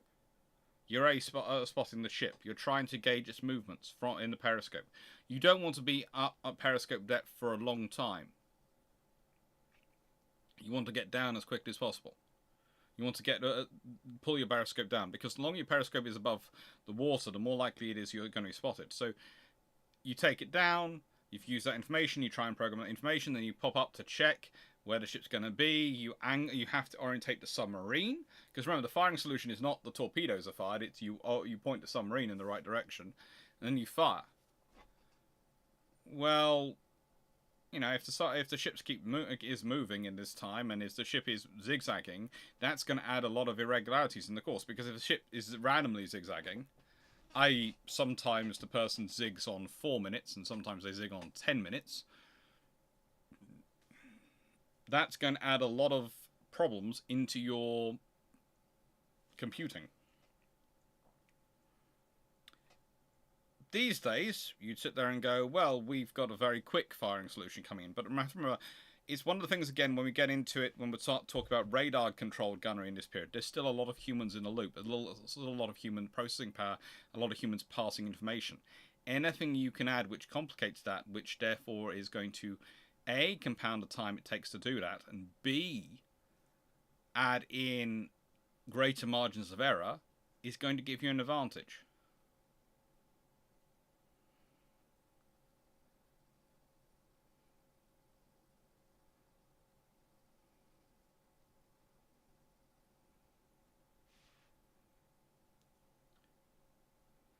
Seems like there's also Mad Jack Churchill. Yes, but if you did a movie about Mad Jack Churchill, some people are going to actually believe he's Winston Churchill. There is you could get, if you did the movie about Mad Jack Churchill, I can guarantee there'd be at least one review going, this is false history, because Winston Churchill did none of these things. He was the Prime Minister in World War II, not dashing around being a hero with a longbow and a broadsword. And you'd have to go, no, there were two. There were multiple people called Churchill. The surname Churchill in the UK, and we can all. It will be fun, but let's be honest. We've all seen some of the television movie reviews in the past. I remember reading one which said that the movie Battleship, which is quite a fun movie if you watch it as a comedy, don't take it seriously, was an accurate retelling of how battleships fought in World War II. And I was looking at the review going, oh my lord, and then I looked at which magazine it was in, and that was sort of reading online, and just ended up reading and went, oh, it's that one. That explains so much. They just write stuff. So, yeah.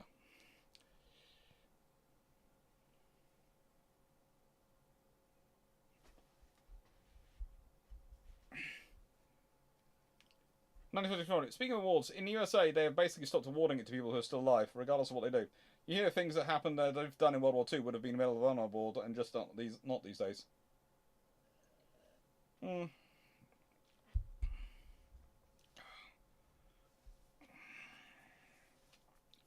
Sharatsky, you literally are talking about Jack Churchill.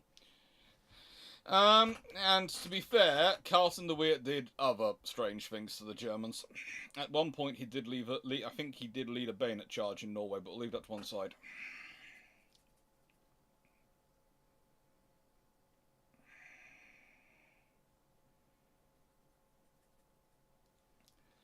It depends. The liners doing troop runs underscored it didn't zigzag. They just went fast enough. It would be unlikely that a sub will be able to set up in a time between being spotted and having gotten past the point that submarine would have been able to attack.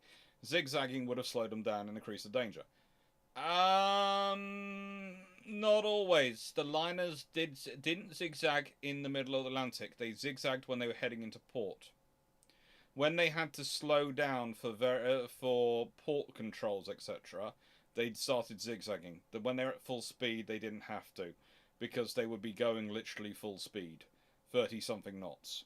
It was not fair for the submarines, basically, at that point, because they'd be out of, as you point out, they'd be out of firing solution range long before the submarines. And plus, they tend to take a different route. The route the liners went versus the route the convoys went was actually usually quite different.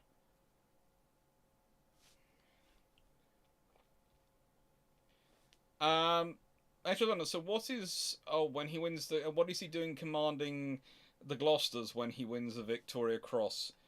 I'm fairly certain that's something in World War One. Where was he? He was from the 4th Dragoon Guards, and he was attached to the Gloucesters, commanding the 8th Battalion. He was at La Boisselle. Let me look up his designation, London Gazette. Okay, London Gazette, search, find it. Yes. Captain Temporary Lieutenant Colonel Adrian Carton DeWitt. For most conspicuously bravery, coolness, and determination during severe operations of a prolonged nature, it was owing in great measure to his dauntless courage and inspiring example that a serious reverse was averted. He displayed the utmost energy and courage in forcing our attack home. After 3 other battalion commanders had become casualty, he controlled their commands and ensured that the ground one was maintained at all costs. He frequently exposed himself in the organisation of positions and of supplies, passing unflinchingly through fire barrage of the most intense nature. His gallantry was inspiring to all. Code 4, he basically pulled the British Army's chestnuts out of the fire when they were being well and truly cooked, and kept everything working and made a lot of generals very happy because he didn't make them look like they were losers. And kept his whole force going. And remember, he was a captain, temporary lieutenant colonel at that point. And he's one of a few awarded a Victoria Cross at that point. Yeah.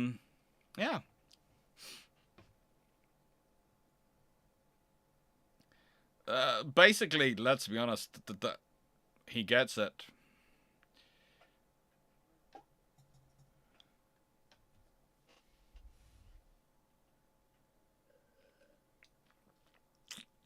He was a temporary brigadier general in 1917.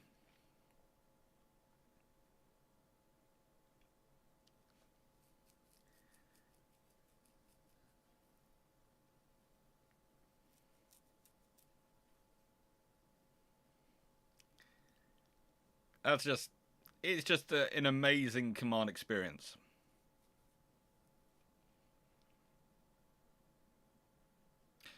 There is this account for when he which is actually on Wikipedia, I will admit.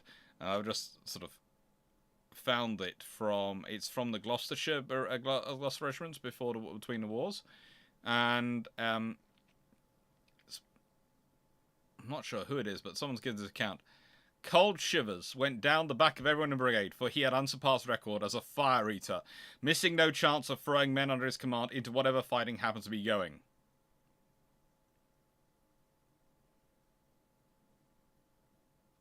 He arrived on a lively cob, with his cap tilted at a rakish angle and a shade over the place where one of his eyes had been. He was missing 2 limbs and had 11 wound stripes. The author of the first account, Bullock, the first man in line, despite having only 1 eye, ordered him to get his bootlace changed, because he noted it was not correct. Let's be honest, if that turns up as your brigadier general, yes, he's going to chuck you into fire, but you also know he's going to be right there with you.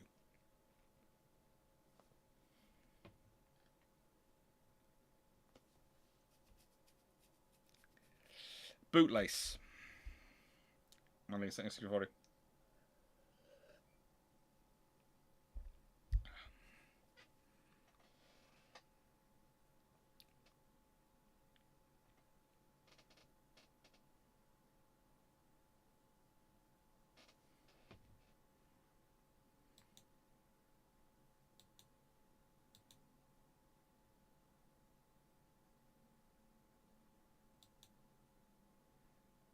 No idea.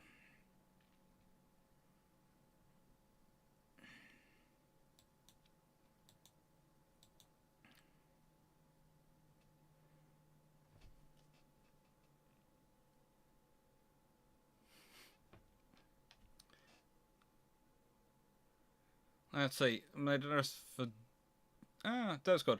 In the same way people think the Church Tank and the Ottoman Pyramids are not the 17th century general. Yeah, they do.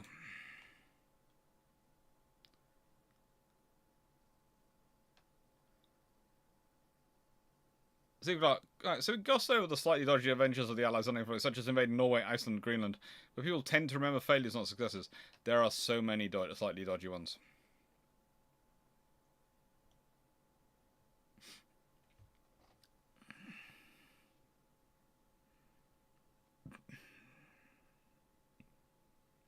Because the ocean liners had people with Enigma access rerouting them from German submarines who reported in every day. Yes, that did also help.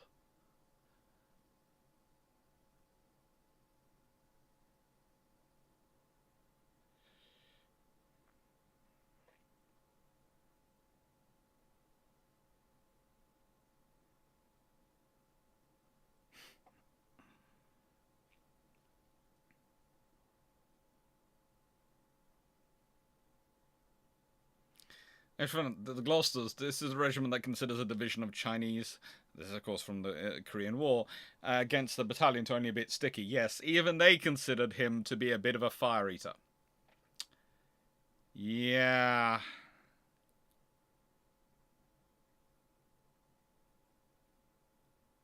Yeah, I just, let's be honest, Carlton the Weird is an interesting character. He is a truly interesting character.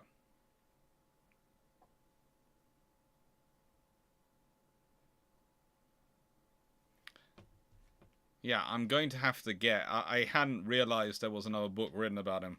And so I'm going to have to try and track down A.S. Bullock's Gloucestershire Between the Wars.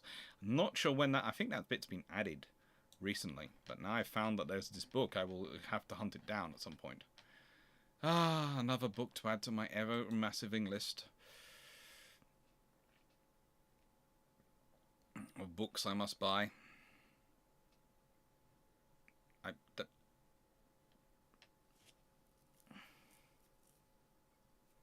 Mm-hmm.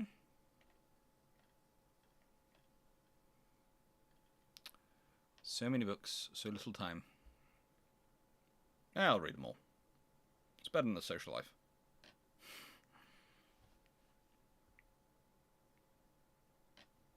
Mm-hmm.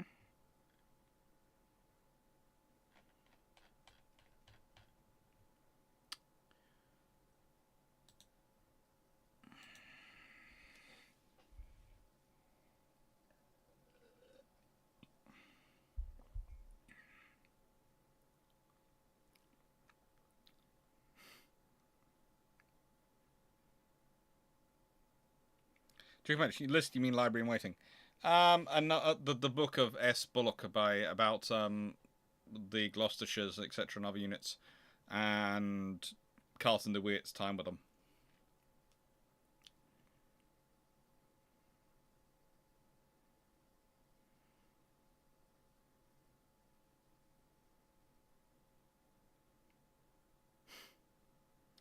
Thank you, Verdun. I might well have a look at that.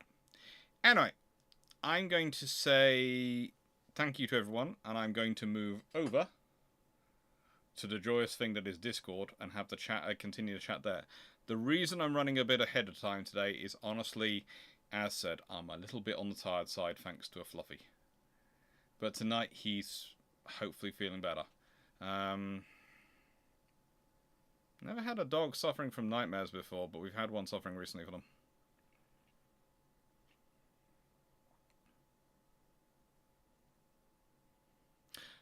No, Verdun, I never... there's a reason I don't... I always worry if I have loans. Especially of books like that, because books like that, in the nicest way, unlike the very nice train books which have been loaned to me, they're definitely for me to read and only me to read.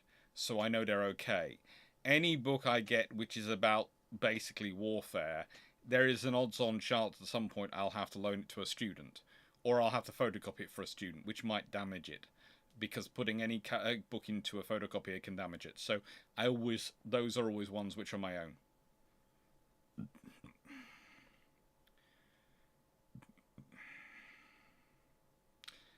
Joan K, this is 2 parts. One, what was the bottleneck in 16-inch guns?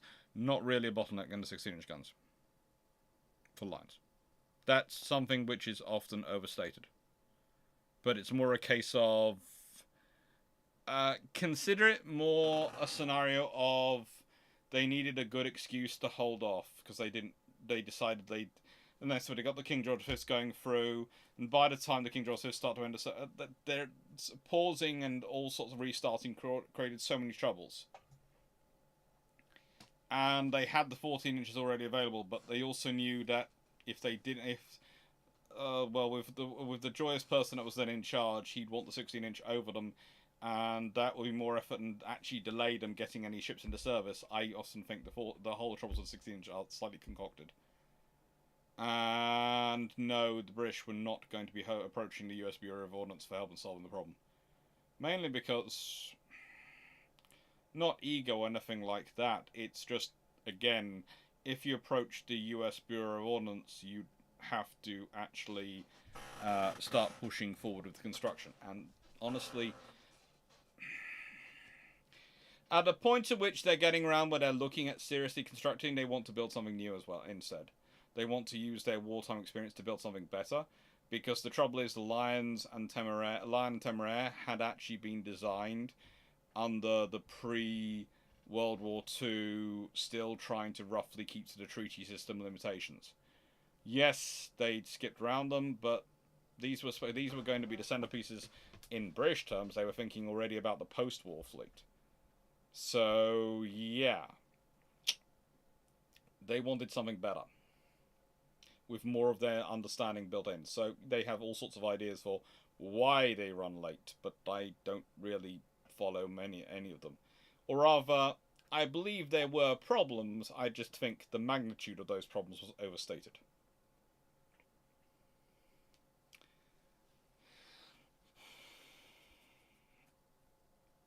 Thank you, Stafford. Thank you, John Shea. Thank you, Abzaski. Thank you, DG40. Thank you, Josh. Thank you, Leslie Mitchell. I wonder what a modernised Oscarburg fortress would have done to Sir Bloka. Oh, Bloka would not have enjoyed that one. There again, a lot more could have been lost than the Bloka and the modernised Oscarburg fortress. Thank you, Death Squad. Thank you, Byron Newman. Thank you, David Goulding. Thank you, Nyaku Forces and Do. Thank you, Expeller Iron Force. Thank you, everyone.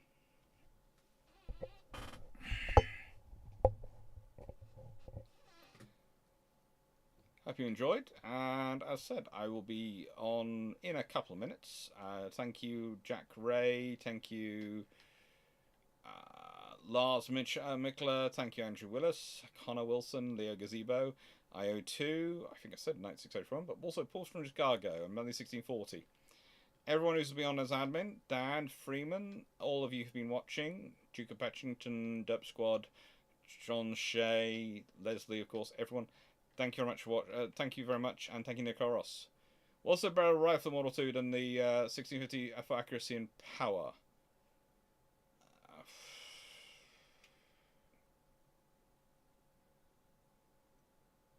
Not that it was actually put into service.